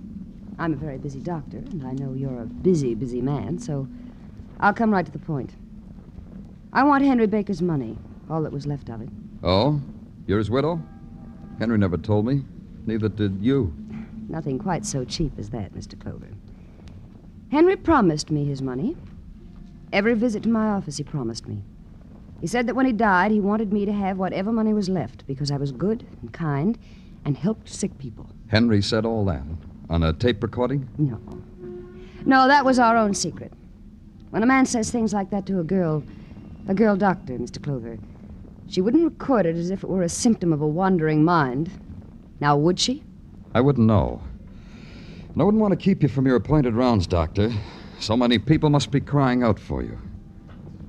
You're saying I don't get the money? I'm saying we haven't got it. I'm saying a girl with a bright, shining mind like yours can make her own way in the world without robbing the dead. I'm saying... Quite enough. And all of it insulting. Ain't it the truth? Thank you, Doctor. Happy neurosis, Doctor. I was glad when she went. Anyhow, she ruined the decor of my office. I made a note to splatter the place with wax roses, then have her in again. which constituted the mixed-up daydream for the day. Right now, there was a man I had to see. George Baker, loving brother and sole living heir of a murdered man. I wondered how he reacted to the news. At his home, I found out. I have nothing to say to you, Mr. Clover. You don't understand about policemen, do you, Mr. Baker? When they intrude upon grief, they're intruders. I started to talk about you not understanding policemen. We got a right to make a nuisance of ourselves, Mr. Baker. The public demands it. What do you want to know? You thought your brother was mad, didn't you? I told you that. Of course Henry was mad. He gave away money. Money? What money? Money that was in a suitcase under his bed. Do you have the suitcase? Me? You have it. I don't have it. Then find it. It's mine. I'm his only living relative. Take it easy. Take what easy? I want that money. It's mine. See what I mean, Mr. Baker? What? See what I mean? You want that money so badly, maybe you'd kill for it. Get out of here! You can't say that to the law without nudging me with your elbow and smiling. You know that, Mr. Baker. I'll post a suitable reward. Does that interest you, Mr. Clover? A reward? Wait a minute. I know men like you, Mr. Clover. You're greedy. You're holding out for a price. So I'll give it to you. I'll give you 20%. Baker! 25%! So help me, Baker. No, don't hit me. No, I wouldn't do that. I'll just throw you away. Dog! Pig! Filth! Scum!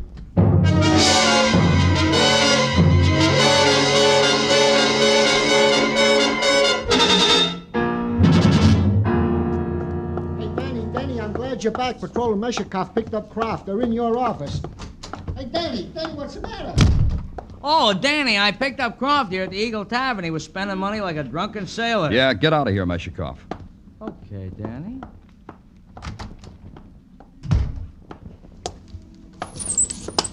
You ran away, Croft.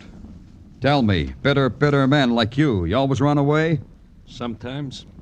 Things leave a bad taste in your mouth sometimes, like you. You do that to me. Now you know. You slugged me, beat me up. That makes you feel good, huh? It would have, but I didn't have the pleasure. Maybe I can arrange it sometime. Just you and me. A pleasure. First, tell me about the dough. The dough that flowed like wine. It was give to me by a little guy who had a healthier brain than all of us. That includes you and me. Baker gave you the money? How much? $100. 10 crispy sawbucks. That makes $100. That made you a big man on 2nd Avenue. Now, you haven't got it right, Mr. Clover. Baker gave me the dough. He made me promise to toast his way to heaven when he died. This I was doing when your bull walked in and stunk it up. You could have followed Baker up to Broadway. You could have stood in the crowd and slipped a knife into him. Then you could have taken his dough and hidden it. You want to know something, Clover? I'll bare my soul to you. None of that what you said could I do. It's a weakness with me how I'm in love with good people. Yeah. Baker sometime had callers in his room. Yeah? The callers. Who were they? You? Me. His brother? His brother. His doctor? His what? His doctor, a perfumed doctor with the body of a girl and the legs of a girl. Like how often? Like practically every day. It was a thing a man could look forward to. Her with her little black case and a smile that said, "Hey, policeman, where you going? I ain't finished with my confession."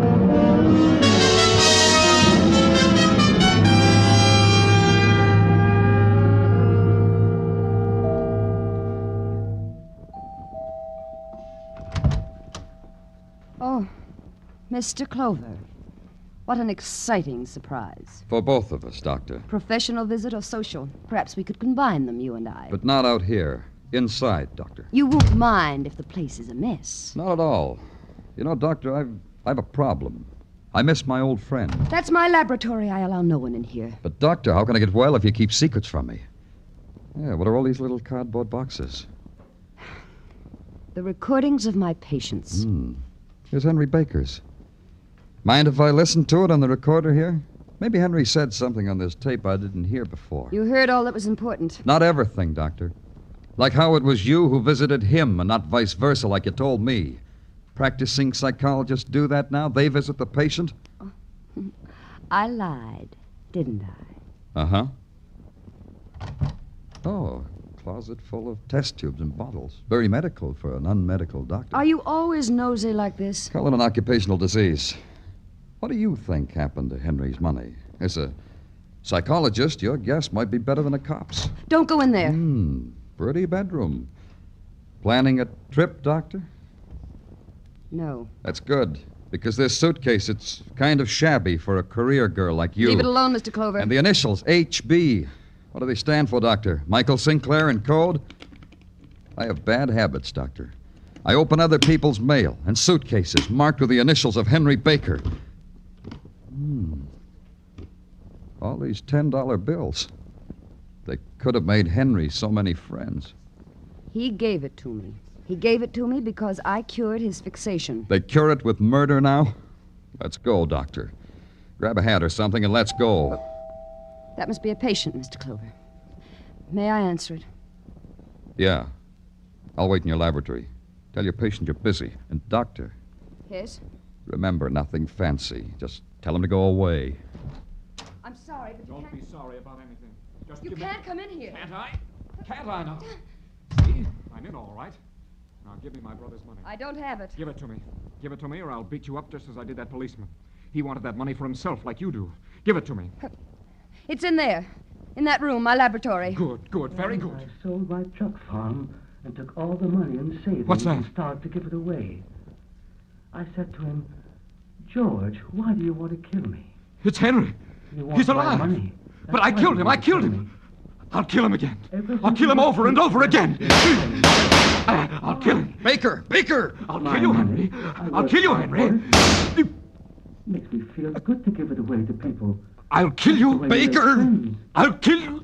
He needs friends. That way, when you leave this world, you'll be remembered. And what more could be a man ask?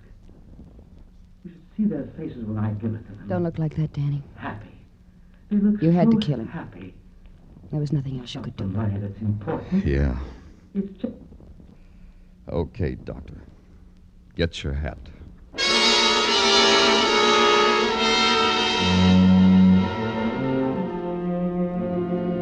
And so it was over. Done. A little man had given away pieces of his heart in kindness until it was shattered finally by violence. And his murderer, his brother. 2 bullets had fixed the mask of greed on his face. Michael Sinclair? She had the money all the time. She cried when we took it away from her, but it didn't do her any good. Not a bit of good.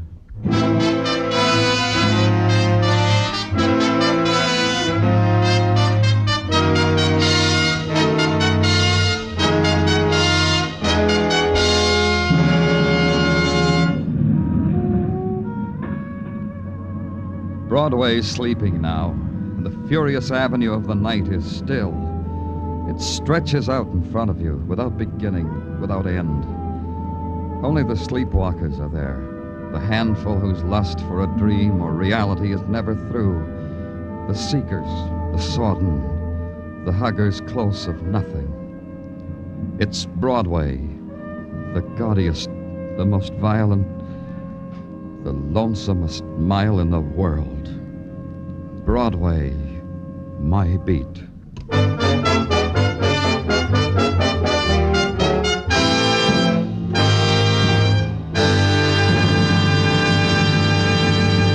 Broadway's My Beat stars Larry Thor as Detective Danny Clover and is written by Morton Fine and David Friedkin. The musical score was composed by Alexander Courage and conducted by Wilbur Hatch, and the program is produced and directed by Elliott Lewis. The cast tonight included Charles Calvert, Jerry Hausner, Rolf Sedan, Byron Kane, Lou Merrill, and Joan Banks. A week to go, and Christmas and its problems of shopping and presents grow serious in the minds of most of us. For the lighter approach to Christmas, may we suggest you spend Sunday evening with Jack Benny, Amos and Andy, Red Skelton, Charlie McCarthy, and Bergen, with Eve Arden and all the other famous CBS Sunday night entertainers. Now stay tuned for Sing It Again, which follows immediately on most of these same CBS stations. Joe Walter speaking. This is CBS, where you'll find Broadway is My Beat every Saturday night, the Columbia Broadcasting System.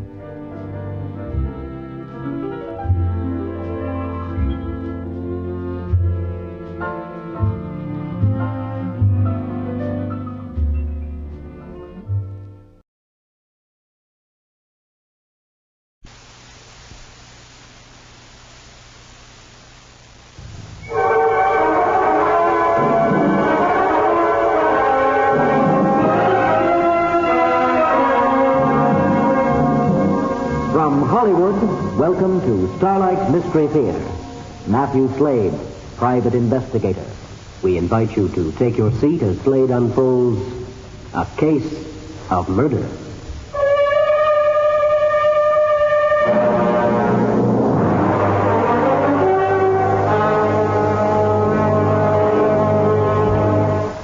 In my job, the hours are odd. So are the circumstances and the people I meet. You could even call some of them dangerous. My calling card reads, Matthew Slade, private investigator.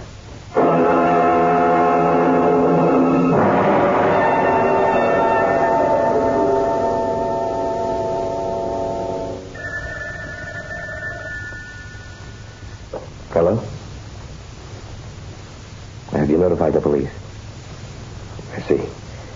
All right, suppose we talk about it. I'll be right over. It was a woman. She had a problem. I was the guy she'd selected to solve it. I picked up my hat and coat, turned them out on the door of my private office, walked through the reception room and out into the hall. I took the single flight of stairs down into the landing in twos, strode through the doorway and out into the street. It was raining. I pulled the collar of my coat up as the rain started to drip off my hat. I headed for the parking lot. Good evening, Mr. Slade. You ready to go home? Not yet, Jose. I got a job to do. Well, it must be a very important case for you to be out on a night like this. Yes, very important. It involves a dead man. I drove off the lot and headed for 43 Meadowbrook Crescent, a 12-minute drive from my office. Meadowbrook's on the east side of town, a fashionable area for the society set. The clock on my dash panel read 8:45 as I drove through the impressive gateway and up the gravel drive to a white mansion. I'd known the victim. His name was Miles Regan. He'd hired me several months ago to trace a rare coin. That was an easy job. We'd only met twice, both times in my office. Now, I was to meet him again. Only this time there wouldn't be much of a greeting, not in his condition. Suddenly I felt uneasy. I thought of turning back. I couldn't stop now. My super-curious mind had to find out why Regan's wife was calling me instead of the police. As a bolt of lightning streaked across the sky, I could see the outline of the house. The place was in darkness. I stepped on the brake. Before I had time to turn the motor off, the front door opened and Marion Regan stepped out into the porch. What took you so long? It's a bad night, Mrs. Regan. Would you mind shining that flashlight off my face? Oh, I'm sorry. Come in. Where is he? In the living room. Through here, Mr. Slade. What happened to the lights? They went off just after I called you. The power lines must be down. It's pretty black in here. Doesn't it frighten you? Nothing frightens me now. Not after what I've been through. He's over there by the fireplace. Let me have the flashlight. Yeah, shot through the heart. Is this your husband's gun? Yes.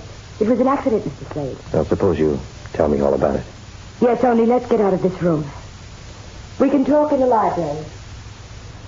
There's a couch over by the window. We can sit there. Mind the table, Mr. Slade. Oh, thanks. All right, now let's have it from the beginning. Yes, from the beginning. It all started around 2 o'clock this afternoon. We were in the other room. Miles was sitting at the desk writing. I was on the couch listening to the radio. That concludes our program of Symphonic Rhapsodies. For the next 15 minutes, the piano melodies of William Bryan.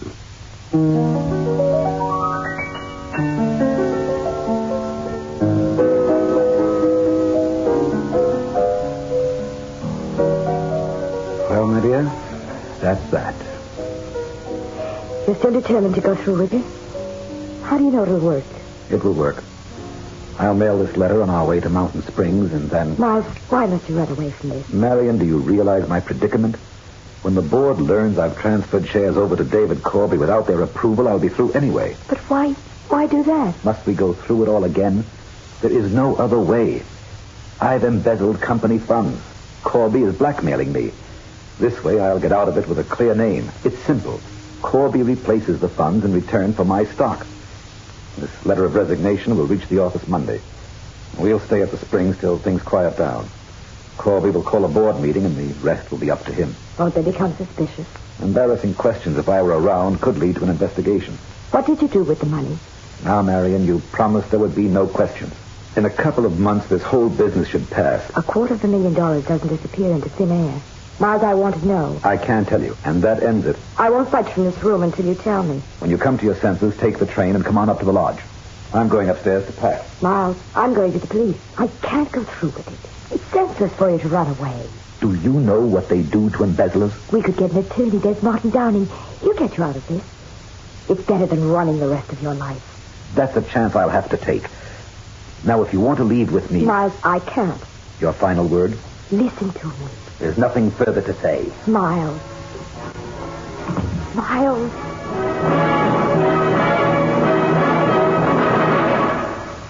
I'd like a cigarette if I may, Mr. Slade. Oh, the lights. They must have repaired the power lines, thank heaven. Thank you. What do you know about David Corby? He's head of the legal department and a member of the board of directors. He's an ambitious man. What happened after your husband left the room? I decided to call on David Corby to see if he'd listen to reason. I pleaded with him, begged him to give Miles a chance. He wouldn't listen. He said Miles deserved what was coming to him. Where does this Corby live? Savoy Towers apartment, Snob Hill. What happened when you returned home? Miles was in the living room. He'd been drinking. Where have you been? To the police to turn me in? Of course not. You were anxious enough to try and persuade me to give myself up? Well, I'm not going. Miles. You've been to the police, haven't you? Miles. Haven't you? You're hurting my arm. You're drunk. You don't know what you're saying. Drunk, huh? Well, I'll show you how drunk I really am. Miles, put that gun down. Try to send me to jail. Listen to me. I haven't been to the police. I wouldn't. Stay back. Now, get back, I tell you. Give me the gun, Miles. Let go of my wrist. I told you to stay back.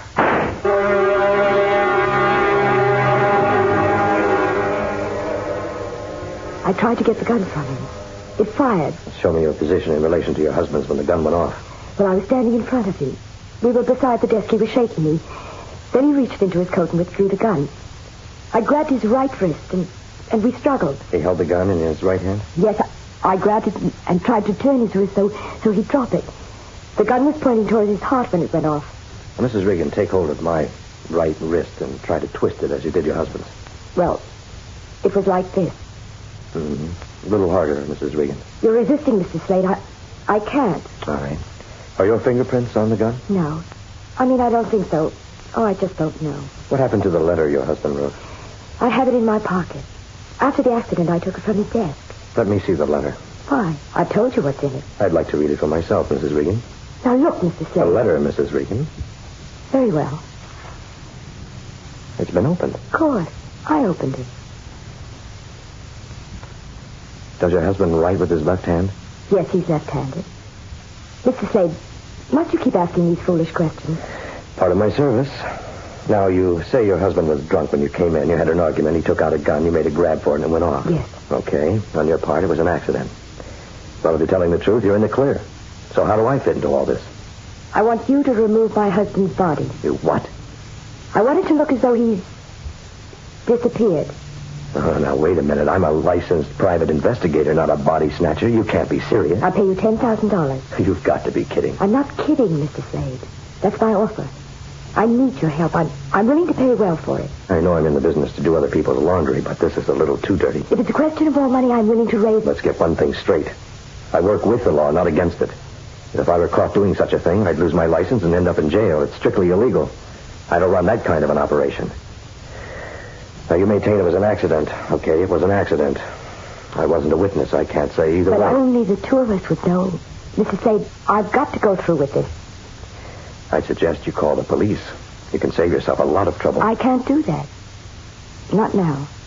Why is it so important the body shouldn't be found? You told me you wanted Miles to give himself up. I've been thinking that perhaps Miles was right. The less said, the better. Why expose Miles' past? It'll be a lot easier on me and... Stop pacing back and forth, Mrs. Regan. Please, sit down. You make me nervous. I'm sorry. Now, suppose you tell me what really happened tonight. No more than I've already told you. All right. Have it your own way. You need someone to play sap for you, Mrs. Regan. It's not going to be me. David Corby will cover the embezzlement. It can be made to look as though Miles had just disappeared. People do that. Yeah, 1 every 3 minutes, I know. Miles hasn't just disappeared. He was shot. Removing the body is illegal, and I don't intend to do it. Incidentally, what makes you think you can get Corby to cover the theft now that Miles is dead? He gave me his word. Oh? Before you arrived, I phoned him. Told him about the shooting. He seemed glad Miles was dead. He wanted to know about the shares. I told him Miles had signed them over to me. He said he'd replace the money if I turned the shares over to him. I told him no. You're playing with dynamite, Mrs. Regan. There's still time to get out of this before it's too late. I didn't want to tell you this. It's Corby. I'm afraid for my life. He's out to kill you? As sure as we're sitting in this room. You see, David Corby was my first husband. I divorced him to marry Miles. He's had it in for both of us ever since. He threatened my life tonight unless I turned those shares over to him. Where are they? In the safe. Tell me, was Miles' life insured? Yes. Substantially? 100,000. Made out to you, of course. Of course. Were you ever in love with Miles? Once, early in our marriage. He changed. You don't believe that, do you? Not altogether. What is it you're after, Mrs. Regan? The insurance? Control of Miles' company? What? That was unfair. How could you say those things with my husband in the next room dead? I haven't seen real evidence of tears. You are heartless. Cautious. It pays in my business. Mr. Slade, you must help me. Please reconsider. I'll give you any amount you ask. 40, 50,000 in cash. You have that kind of money in cash? I can get it. Tonight if necessary. Where? From David Corby. Corby. A second ago he was out to kill you. You are a liar, aren't you? The money's part of his deal for the shares. 75,000 to me. Mm-hmm. You tell a most unconvincing story. The police will shoot holes in it in seconds. They're not amateurs, you know. By the way, what's your story to the police going to be? Can't you understand? I can't go to the police. All I need... All you need is a pigeon. I told you it's not going to be me. Mr. Slade, there's a limit to my patience. Oh, your dialogue gets better every second. I'm asking you for the last time. Hasn't anyone ever said no to you? Do you think I killed him? Did you? How could you even think I did? Well, go ahead. Prove to me you didn't.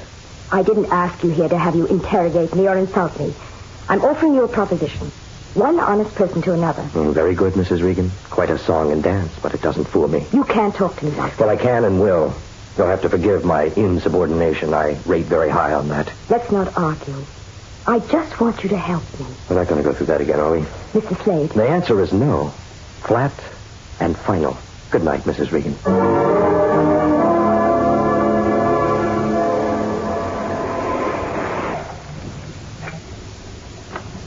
Park it, Jose. Yes, sir, Mr. Slade.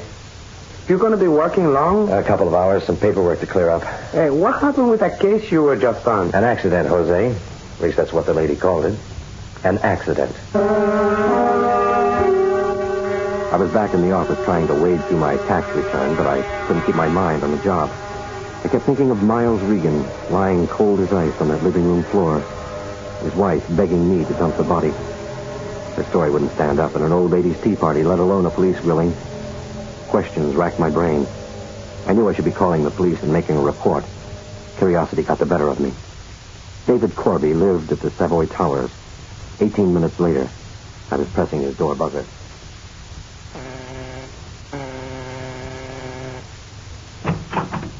Yes, Corby. Who?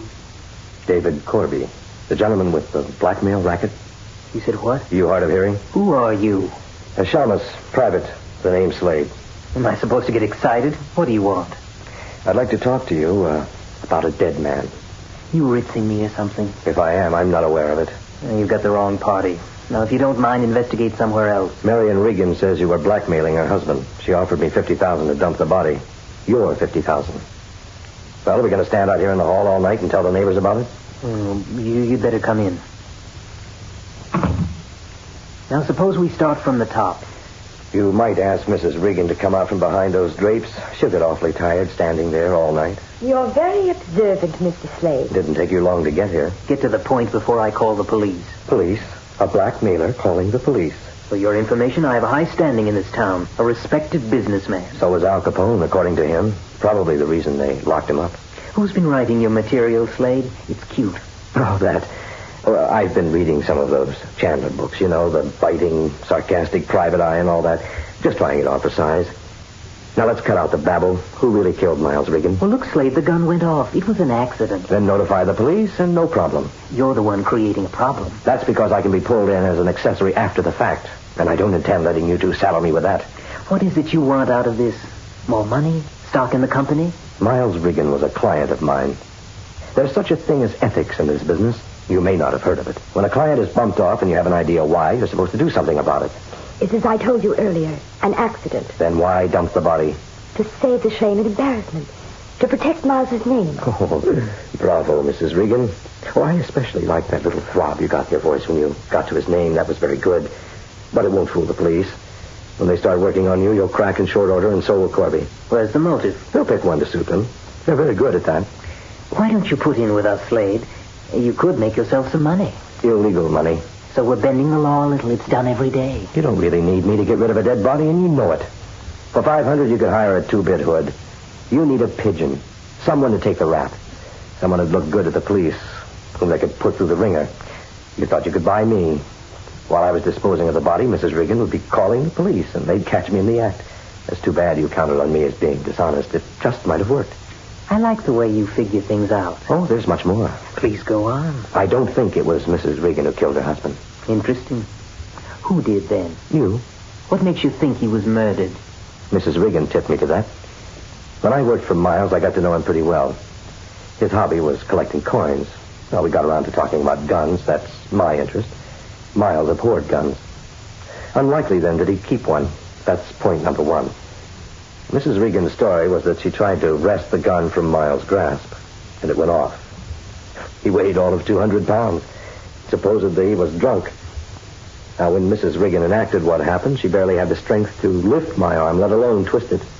Highly unlikely she'd have been able to twist the arm of a violent, drunken man twice her size. Mr. Slade. Let me finish, Mrs. Regan. I won't stand here unless you make these insinuations. No harm, Miriam. Let him go on. Now, you told me your husband held the gun in his right hand.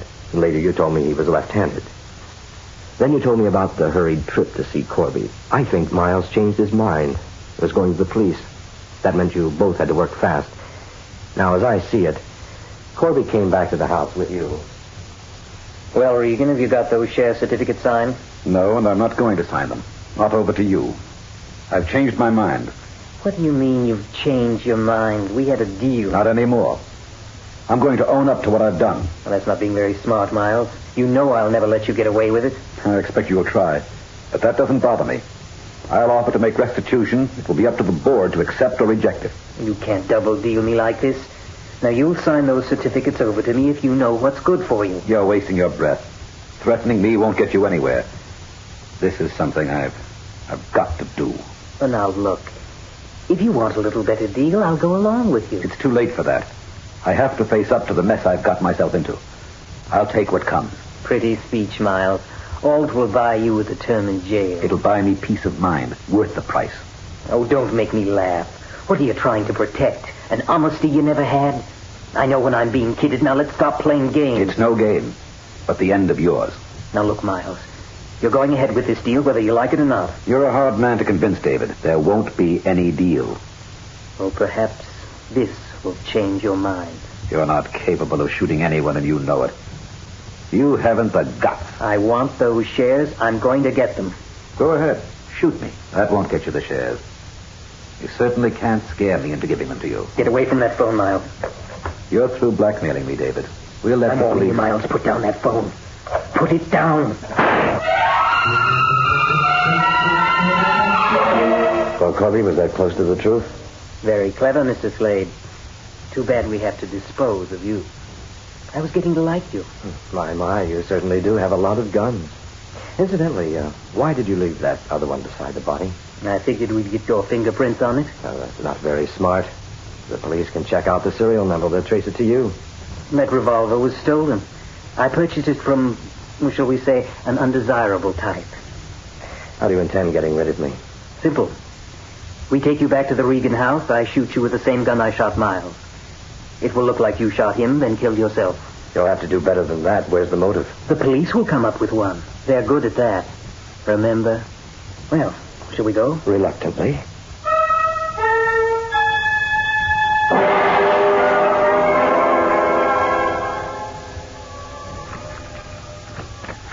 It's unlocked. I thought I'd locked it before I left.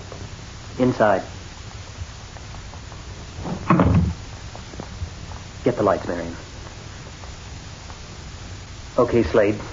Over near his body. Pleasant dreams. Drop that gun, Corby. Turn around. Make it slow. What is this? Who are you? That's Sergeant Dinelli, Homicide Division. Good timing, Sid. You had me worried for a moment. I knew I should never have listened to you, David. Shut up, Marion. He's got nothing on us. I have enough, Corby. When, may I ask, did you tip off this Detective Slade? I saw Mrs. Regan's car parked outside your apartment building. I called Sergeant Dinelli from the lobby. Told him I had a hunch it was you that killed Regan. I convinced him I could lure you back to the house and get a confession. How stupid of me. Yeah, I've seen them, all shapes and sizes. They all end up tripping themselves. You can't beat the law. I wonder when people will realize that. Hey, you did a good job, man. You know, I think I should start working on commission for you people, Sid. Yeah, you'd probably do all right at that. Why don't you come over to our side of the fence, huh? You'd make a good cop. Me? In uniform? Look better than a trench coat. All right, let's get these birds downtown. I'd figured this a tough case, and it was. I almost lost my life solving it. If you're wondering about the outcome, it was like this. The embezzlement was brought to light. Due to the circumstances, Mrs. Regan and David Corby, Miles is experiencing the big sleep. Because of it, Corby will face the electric chair. As for Mary and Regan, well, she won't be mixing with her socialite friends. They don't have too many of those in jail. And oh, if you're wondering about that $250,000 Miles stole, it turned up in his safe deposit box an even thousand. Well, not quite. The last 1,000 had been broken into even hundreds, but there were only 9 of those. Now, what did Miles do with that missing 100? I wonder if Raymond Chandler could have found an answer to that. Maybe I'll try solving it myself. Anyway, in my file, I've labeled this little misadventure a case of murder.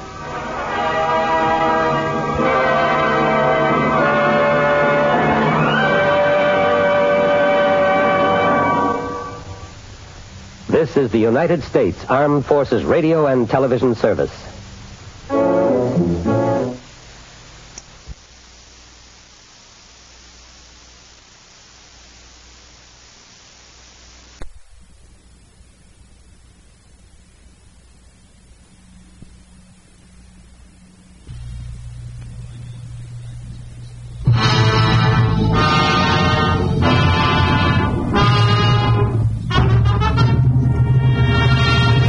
Gun in his hand didn't waver, and his pale blue eyes stared at me, unblinking, cold and deadly. Then I saw his fingers start to tighten on the trigger, and I knew that in one more second my last case was due to be closed. The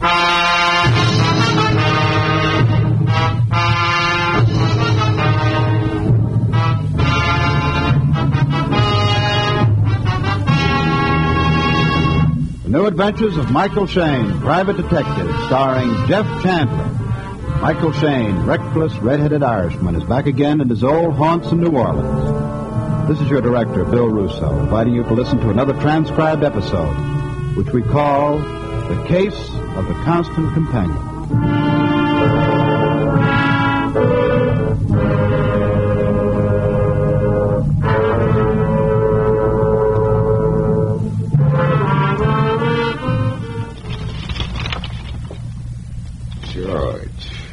Come back, all is forgiven. Molly. These personals. Don't keep her waiting, George. Right below it. Molly have left town, George. Well, that settles that. Yeah, let's see. Weatherman says rain. Rain. I should live so long. Hello? Huh? You Mike Shayne? Yeah, I didn't hear you come in. Sign in your office door says that, I did. Yeah. Well, have a seat. I want to hire you, Shayne. Well, you know, it so happens I'm very available right now, Mr. Just call me Shorty. Okay, Shorty. What's the job? I want you to sort of take me under your wing, Shayne. Take you under my wing? But you're little enough, I guess, but I don't get it. What do you mean? Call it protection. Call it keeping me undercover. Call it anything you like. I see. Huh? Why? Why are you so anxious to keep undercover? Shayne, lots of times movie stars like to travel incognito, they call it. Just pretend I'm a movie star. Very funny. You know, Shorty, I seem to detect a slight odor about this deal. Then don't breathe. So part of your job is keeping me out of sight. The other part is finding a guy for me and taking me to him. Big Ed Lasky's his name. Oh, is he a friend of yours? He used to be. Oh, look, you're not... As soon as you take me to him, I'll be okay. Your job is done. Look, Shorty, the smell's getting worse by the minute. You still haven't told me why you want to keep out of sight. Shayne, 200 $200 should answer a lot of questions, shouldn't it? You said $200. I said $200. Yeah. Yeah, I think 200 would answer quite a few questions. For now, anyway. Yeah, 200. Don't worry, Shayne. You'll earn every penny of it.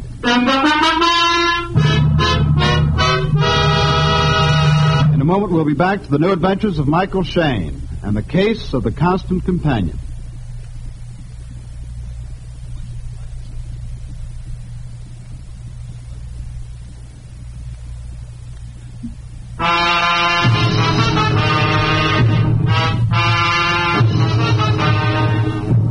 Well, maybe someday I'll learn there's no such thing as easy money. I guess I forgot that the morning a little guy appropriately named Shorty laid $200 big bucks on my desk. According to Shorty, all I had to do was keep him out of sight and find a character named Big Ed Lasky for him. Of course, there was something about Shorty that chilled me a little. Maybe it was those very pale blue eyes of his or the thin-lipped mouth. But at the moment, the 200 was talking awfully loud, so I took the job. Okay, Shayne. I'll give you a list of places Big Ed used to hang out. I'll wait here in your office while you see if you can locate him. Then I'll... just a minute. Hello? Lefevre, Shayne. Well, Inspector Lefevre. How's everything down at Homicide? Dead. Oh, my, we're sharp this morning, aren't we? Well, what's on your tiny mind, Lefevre? At the moment, you. Oh, that's really sweet of you. You call me up to tell me not to leave town, or maybe I'm suddenly chief suspect in a nice, juicy murder? Wrong twice. Just passing the word along, Shayne. We're alerting everybody right down the line. Yeah, what about? There's a killer on the loose. Oh? Yeah, broke out of the penitentiary last night, a little guy. Well, thanks for the... what'd you say? He's a little guy, about 5'2", pale blue eyes, thin-lipped, heavy voice. Yeah. Look, Inspector... His name is Shorty Crawford. Say it again. I said his name is Shorty. What's the matter, can't you hear me? Yeah, I heard you all right. Well, just passing the word along. Keep your eyes open for him, Shayne. He's dangerous. I can believe it. Inspector... Yeah? Skip it. I'll see you later. Inspector Lefevre, Homicide, Shayne? Well, as a matter of fact, yeah. So now you know about me. So now I know about you. Yeah, just as well, I guess. Now I'll have to change the plan a little. The plan? Yeah. Instead of waiting here in your office while you look for Big Ed, I'll come with you. Only we'll still have to keep out of sight while we're looking for him. Look, Shorty, I just quit the job. Shayne, I've been convicted of murder and sent up for life. I broke out, so now I'm on borrowed time. I'd have nothing to lose if I had to kill someone. Look, I tell you... Also, I got a gun in my pocket that's been pointed at your wishbone ever since I came into your office. It's going to stay pointed at you till we find Big Ed. It's going to go off the second you try to pull a fast one on me, so don't talk about quitting the job, Shayne. Because, believe me, it'd be the last job you ever have.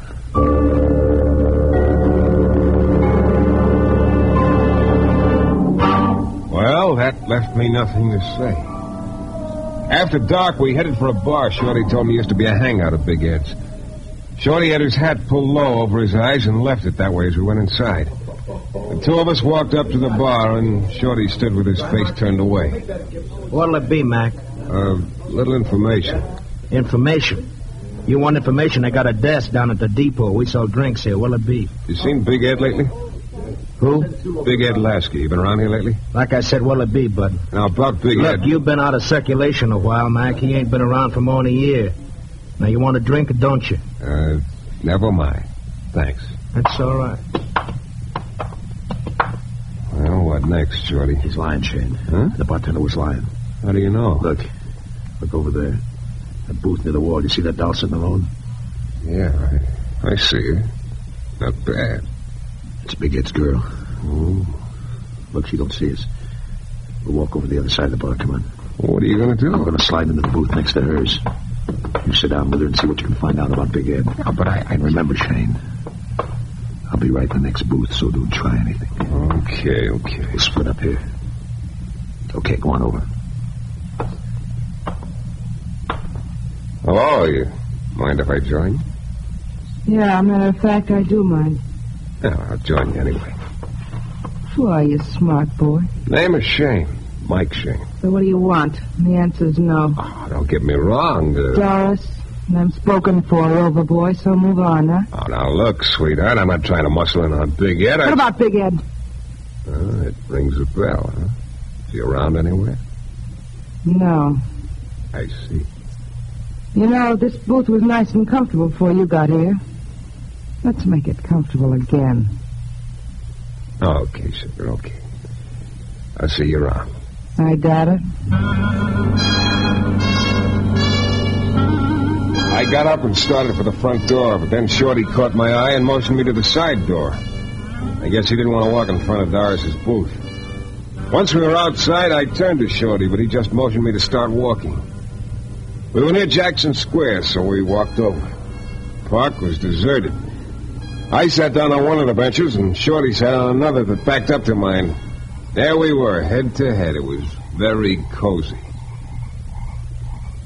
Nice girl, Doris. Yeah. She's anything like Big Ed. She is.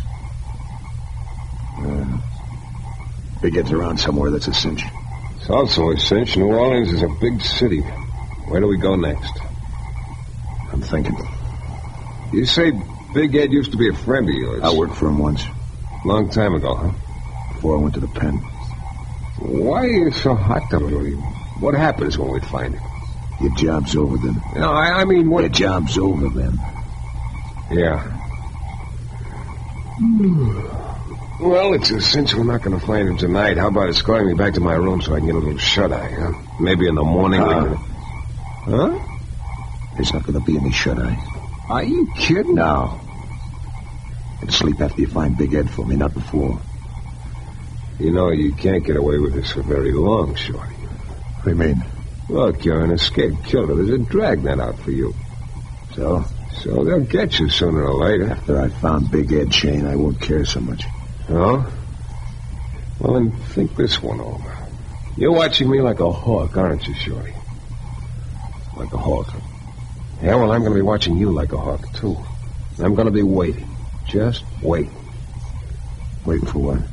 Sooner or later, you're going to get sleepy. You can't stay awake forever. And one of these times, you're going to realize you're real tired. Your head's going to start nodding. Hey, you're going to drop your guard for a second. Just a second. Just long enough for me to jump you. I'll be waiting for that second, Shorty. Waiting. You through, Shayne? Yeah. Just remember it. Yeah. Well, do we sit on these benches all night? No. I'll go back to your office. Okay. Coin the phrase, you're the boss. It's a long walk, you know. There's a taxi cruising down the next block. Call it. Well, man's getting a little more sensible. Taxi! Hey, taxi! Taxi! He heard you. Now, look. When he pulls up, you get in first. I follow you. Okay. Tell the driver to keep moving. You'll give me the address later. You got it? Yeah, I got it. Shayne. I know. No tricks. Yeah. Yep. Okay, driver, get moving. Where to? Just get moving. I'll give you the address later. Okay. So long, Shorty! Shayne, stop! Shayne! I hit the street, bounced to my feet, and hightailed it into the park. I figured Shorty wouldn't risk a shot from the cab, and I was banking on getting to the bushes before he could get the driver to stop. But just as I reached the bushes, a rugged-looking hand shot out and around my neck. Just a minute, Shayne. Hey, let go of me, will you? I got a message for you from Big Ed. Look, I'm in a hurry. You're looking for Big Ed. He doesn't want you to find him. It's a bullet for you if you do. Take your hands off me, or Forget about Big Ed, Shayne. Maybe this'll convince you. Oh!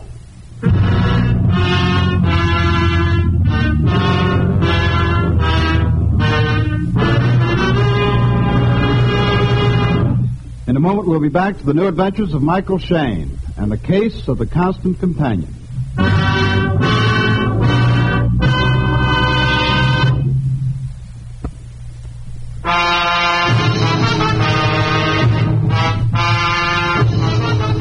It all started when a character named Shorty offered me $200 to hide him out and find someone called Big Ed Lasky for him. While Shorty was in my office, Police Inspector Lefevre telephoned to tell me there was a killer on the loose. There was no doubt about the description he gave me. It was Shorty, all right. The little guy promptly told me what would happen to me if I didn't go through with the deal. So we started out. And Shorty had that gun in his pocket trained on me full time. We didn't have any luck at the first bar we tried, but we did talk to Doris, Big Ed's girlfriend. And then later in the taxi, I figured I saw my chance. So just as the taxi pulled away, I opened the other door, dove out, and headed for the park. Only I didn't get far before a big baboon grabbed me, told me to forget about finding Big Ed. To emphasize his point, he hit me over the head. When I came to, I could see someone bending over me. It was Shorty. Can you hear me, Shayne? Yeah. Get this. There's only one thing that's keeping you alive, and that's the fact I want to get to Big Ed bad. Otherwise, I'd plug you right now. It couldn't make me feel much worse than I do. What happened?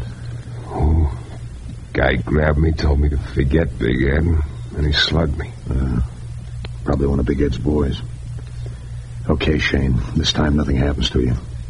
But if you ever try to pull anything again, you're dead, but quick. I'll go back to your office, and this time, we'll walk.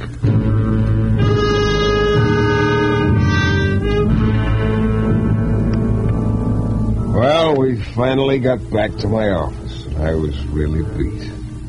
I slumped down in my chair and hoped I could catch a nap until morning. Shorty had other ideas. He didn't want me to get any sleep. Every time I dozed off, he'd nudge me. So, finally, I gave up. Just sat there for about 10 cigarettes, waiting for daylight. And then at 9 o'clock, we grabbed some breakfast, picked up a newspaper, and headed back to the park.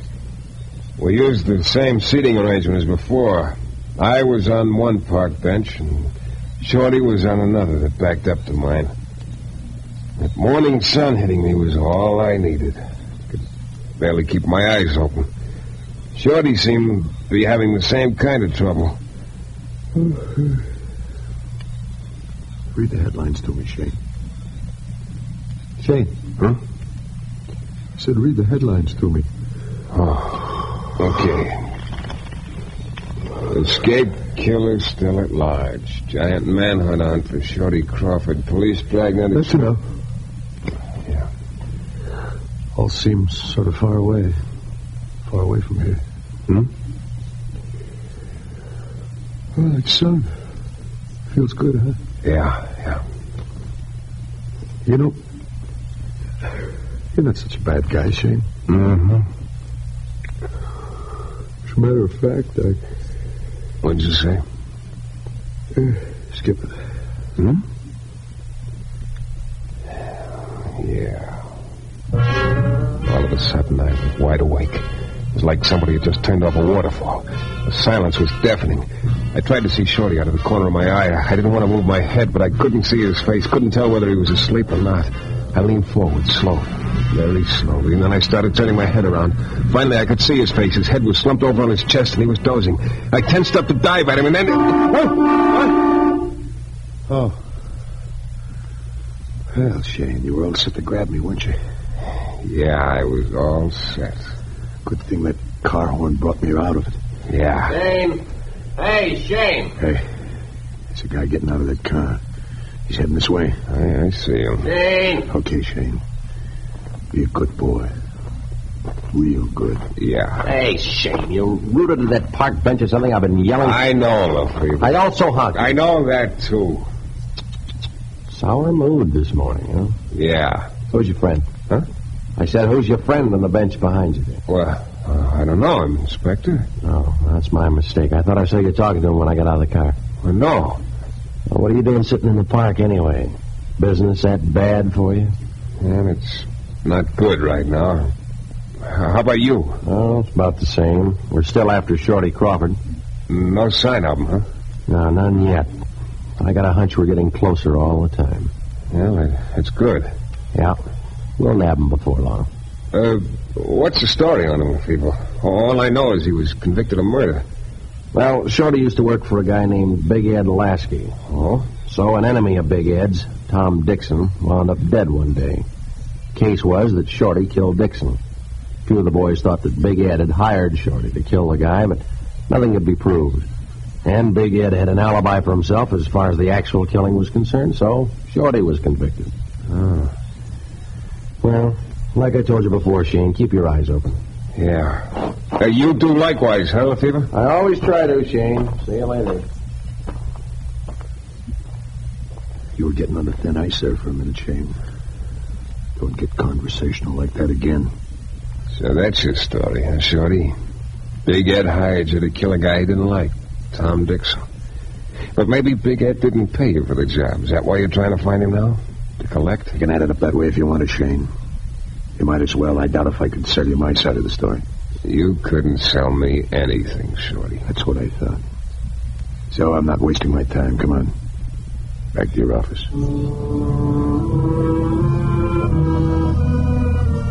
All the way back to the office, I was cussing out Lefevre to myself. First, for honking his horn and waking Shorty just when I was going to grab him, and second, for standing there talking to me and not spotting Shorty. We walked into my office just in time for me to pick up the phone. Hello. Lefevre, Shayne. Oh, you're a big help. Don't worry. I spotted Shorty sitting on the bench behind you. Well, now you tell me. Why didn't you... I had a hunch he had a gun under his arm pointed at you.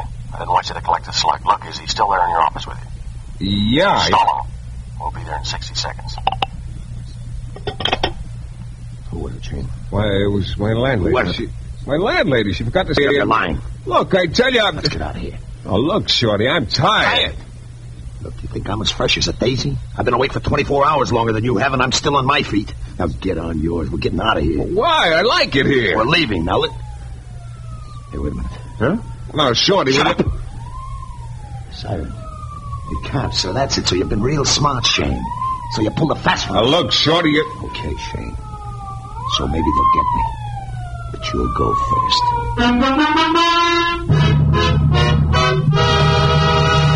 In a moment, we'll be back to the new adventures of Michael Shayne and the case of the constant companion.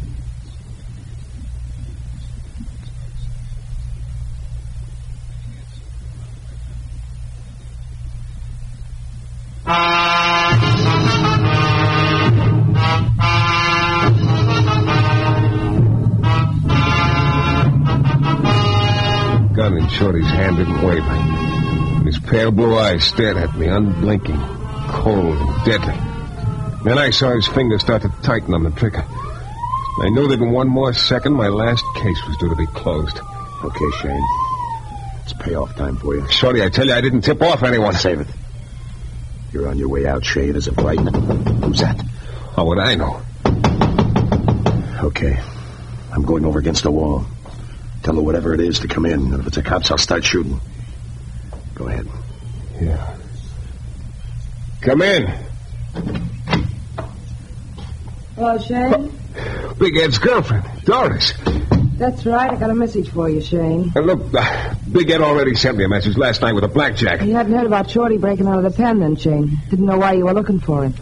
Now I figure Shorty's hired you to find him. He's willing to give you $500 to forget it, and if you... Too late, Doris. Shorty! Yeah, right behind you. Look, Shorty, you got him. You're going to take us to Big Ed, Doris. No, Shorty. Please, Shorty. You're going to take us to Big Ed. And right now. Go on, get moving.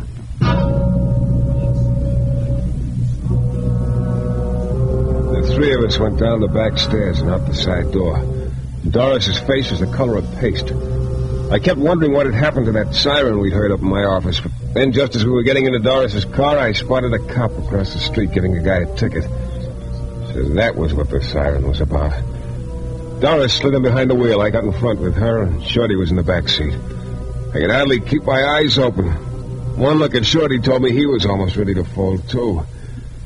Nobody said anything as she drove out to the edge of town and pulled up in front of a little house that was off by itself. We went up the path. Doris hesitated a minute, but Shorty prodded her with the gun, so she opened the door and went in. I was next in line. Shorty was bringing up the rear. Ed, Doris, what's the matter with you? Why don't you bring Shayne out here? Ed, I didn't want... Hey, you're the baboon who slugged me in the park Doris, last night. you stupid. Hello, Ed. Shorty. Yeah. Don't move, Ed. Look, Shorty, Shut up. Well, Ed, I finally got to you, didn't I? Look, Shorty, let's make a deal, huh? Too late for deals, Ed. Too late for anything. Shorty! I'll get to you in a minute, Doris. Okay, Ed.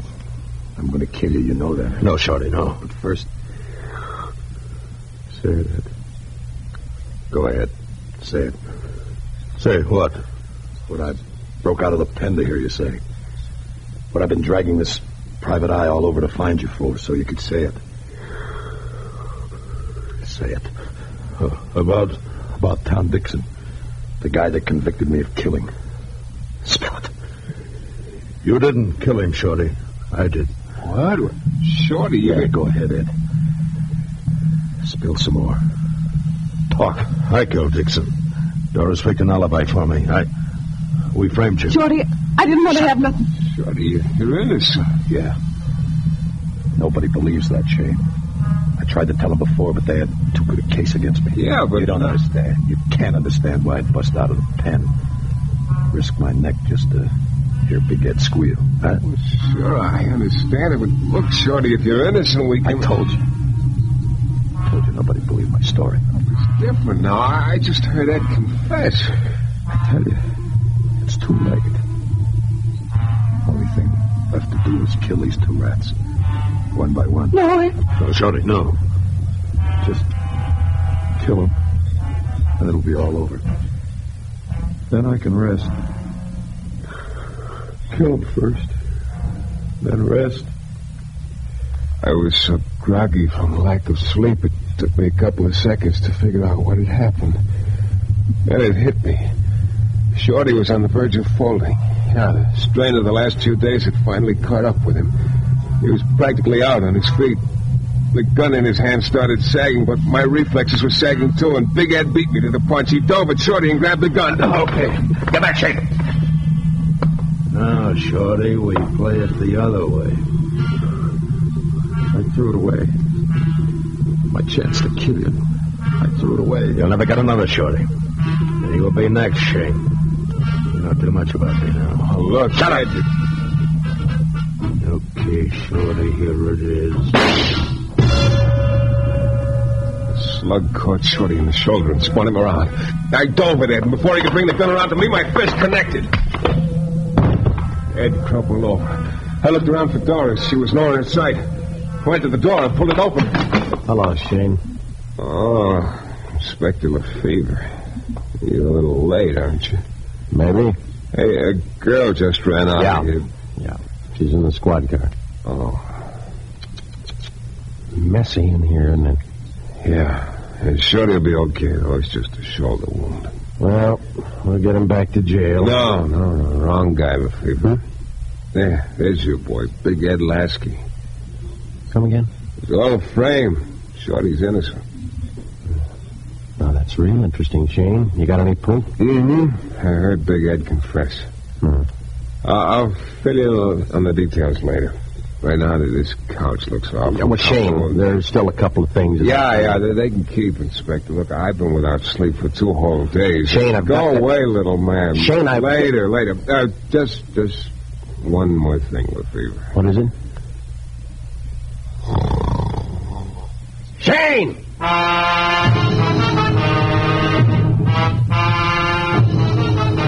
This is your director, Bill Russo, again. Our story is based on characters created by Brett Halliday and is written by Bob Wright. The music is composed and conducted by Jan Duffy, and Michael Shayne is portrayed by Jeff Chandler.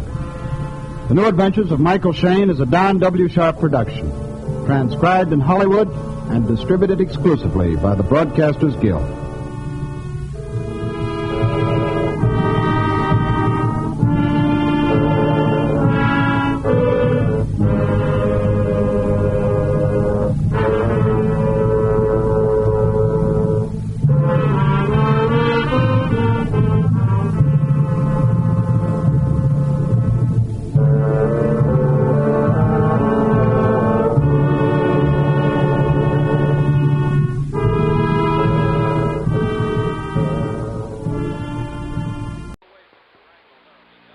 Hollywood, it's time now for Johnny Dollar. George Reed here. Oh, hi, George. How are things at Floyd's of England? Very good, as a matter of fact. Very good. Well, now, it can't all be good, or you wouldn't be calling me. Well, to tell the truth, I do have a small problem. Figures. No, figure is the word, singular. Huh? A small figure, a statuette belonging to Mrs. Dora Harkness Ballin down in New York. Ballin? Yes, terribly wealthy, but a real eccentric. So what's happened? The little statue I mentioned, it's gone, disappeared. Oh? What's it worth? Insured value is $26.50. Wow. $26.50. Huh? $26.50 wouldn't even cover my expense account. Well, it just happens that she carries hundreds of thousands of dollars worth of personal property insurance with us. But for some reason or other, she attaches particular value to this statuette. Oh, I get it. You're afraid that if we don't go through the motions of trying to find it, she might take her insurance elsewhere. Precisely. Real important to you, huh? Very. Then I take it I won't have to be chintzy with the old expense account. Well, now, Johnny... Okay, George, I'll be in touch.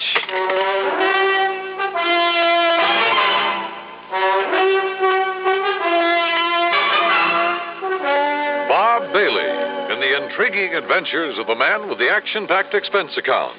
America's fabulous freelance insurance investigator. Yours truly, Johnny Dollar.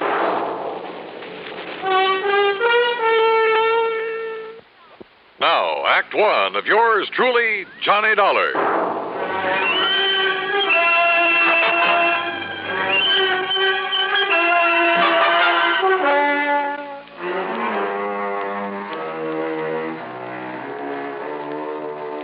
Expense account submitted by Special Investigator Johnny Dollar to Floyd's of England, North American Office, Hartford, Connecticut. Following is an account of expenses incurred during my investigation of the doting Dowager matter.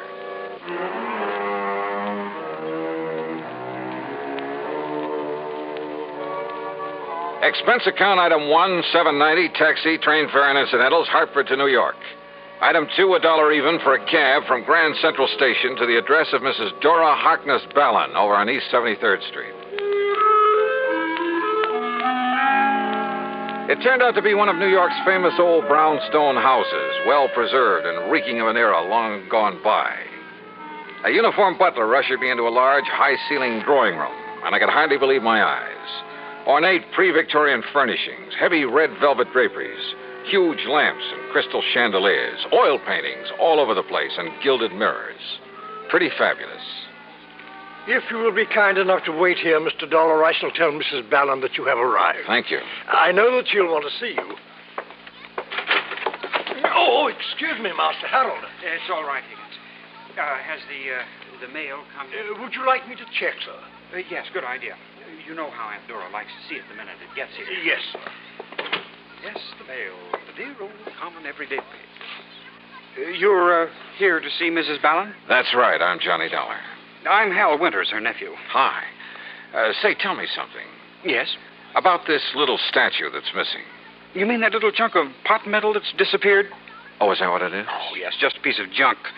But a couple of months ago, Aunt Dora decided it looked like her grandfather when he was a general back in the Civil War. Oh? Why does she value it so highly? I expect the general was the only Ballin who had guts enough to do anything on his own. What do you mean? I mean, instead of just living off the family shipping fortune. So when she suddenly decided the statue looked like the general, Johnny Dollar, did you say? That's right. The insurance investigator? Yes. Well, now, why should she bother you with it? I don't know. Truly, Mr. Dollar, it's not worth it. If I were you, I'd forget it. Now, if you'll excuse me, I'd better see if the morning mail has arrived. Hal, just when did the statue disappear and from where? Tana discovered it missing from the reception room yesterday morning. Now, if you'll pardon me... Was the house broken into? Possibly. But there was no sign of it. How about guests? No, we haven't had guests for a week or more. How many servants are there? Mr. Dollar, perhaps there's something I'd better tell you about that statue. The statue of the general? I tell you, Mr. Dollar, you are Mr. Dollar, aren't you? Yes, ma'am. I tell you that if you don't find out who stole it and get it back, I'll cancel every bit of my insurance. Sit down. Thank you. Harold, my dear, ring for Higgins and have him see if the morning mail has come. I was about to go out and look for it myself, Tana. Let Higgins do it. It's quite all right. I don't mind. I said let Higgins do it. Well, all right. But if you'll excuse me now. Oh? Why? why, I'd like to go up to my room for a moment. To call up that girlfriend of yours again? Sit down. Yes, Tonto. You and that girl, that Nancy Gavin. She'd like to take you away from me, wouldn't she? Aunt Dora. Where would you go? What would you live on? And what would I do? Darling, I hardly think this is the proper Much as I time. like Nancy Gavin, I see no reason why I should let her take you away from me. Do you? Mrs. Ballin, about the statue. Yes, of course. Mr. Dollar, you are to leave no stone unturned. Wow, now tell me... I beg your pardon, Mum. Oh, Higgins, why do you sneak in on us this way? Well, what is it? The mail just arrived, and knowing you'd want to see it... Give it to Harold. Yes, here, I'll take care of it. Well? What letter? No postmark. But? And it's so badly scrawled in pencil. Well, don't bother Aunt Dora with it now. But it's marked personal, sir. Well, then let me have it. Yes, Mum. Tonto. You may go now, Higgins. Yes, Mum. Here, Tonto, suppose you let me see what it's all about. Be quiet, Harold. Now, Mr. Dollar. Well, first of all, I'd like you to tell me... Oh, what's the matter, Mrs. Ballin? Aunt Dora, what is it? This letter. Yes? It's a ransom note. Ransom? For the return of the statuette. The General. They want $75,000. What?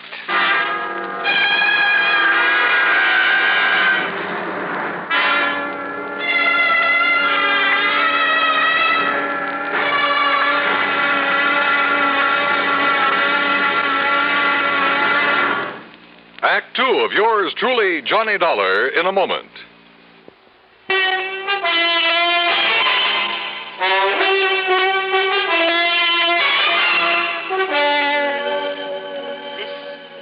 This letter, Mr. Dollar. Maybe you'd better let me see it, Mrs. Ballin. It's a ransom note demanding $75,000 for the return of my statuette of the General. $75,000? Yes, Harold. Oh, they can't be serious. For that little piece of pot metal? Sure, they must be out of their minds. I beg your pardon. What? That statue means everything to me. It happens to be a memento of my grandfather, the famous General Horace Harkness Ballin. At least it looks like him. But good heavens, Aunt Dora, $75,000. Oh? Do you object because it will mean that much less for you when I die, Harold? Of course not. I wasn't even thinking of such a thing. Well, don't. At your age, with your lack of experience and getting along on your own, money like that would only do you harm. Would it? Yes. You'd probably leave me, strike out on your own, perhaps even marry, and heaven only knows what would happen. Mrs. Ballin, are you really serious about paying this ransom? I have the money. I have it right here in the safe. And if it will bring back the General... Look, why don't you let me see what I can do about it first? And have it destroyed? Destroyed? Well, here, read the letter. It was the usual sort of thing, poorly written on cheap paper and scribbled in pencil. And it simply said that the money in unmarked bills was to be turned over to her nephew, Harold. That instructions for its delivery would be given to him later, secretly. That if he then divulged the place and manner in which he was to make the payment, his life would be in danger. Don't you see, Mr. Dollar? If we don't do as they say, they might kill him. It further said that if the police were brought in, the statue would be destroyed. I have no choice, Mr. Dollar. I'll pay the ransom. Tonto. Harold, you will take it to them, whoever they are, when you receive their instructions. They've threatened me. Only if we don't obey instructions. All right, now look, Mrs. Ballin. Yes, Tonto, listen to Mr. Dollar. I have told you I must have the General back, at any cost. Very well. No one is to leave this house, except Harold, of course, when he is told to by the kidnapper. Mrs. Ballin, I won't let you do this. You what? It's utter nonsense for you to consider paying out that kind of money for a cheap little piece of junk that can't possibly be worth anything to whoever took it. Except, perhaps, for its effect on you. I told you, young man, it's the one priceless memento I have of the great General Ballin. Yeah, you told me. Very well. You are here on my orders, are you not? Well, yes. All right. Then you will remain subject to my orders. Very well now. Hi, everybody. Nancy. Well, what's everybody looking so glum about? Hi, sweetie. Nancy, Hello, Mrs. Ballin. Miss Gavin? Mr. Dollar, this is Nancy Gavin, a friend of Harold. Johnny Dollar? Hi. Hey, I know about you. Nancy, dear. You come to find that whatchamacallit that Mrs. Ballin lost? It was stolen. Okay, stolen. And the kidnappers are demanding $75,000 ransom. That's easy. Pay it. I shall. And Nancy, you are to stay right here in this house until this whole thing is over with. Auntie, I don't mind that a bit. Do we, Hal? Forward, wench. Seriously, Auntie, when are you going to let Hal marry me? Get out on his own. And leave me? Do you think for 1 minute that my precious Harold would do that? Why don't you answer that, Hal? Mr. Dollar, this is none of your business. It has nothing whatsoever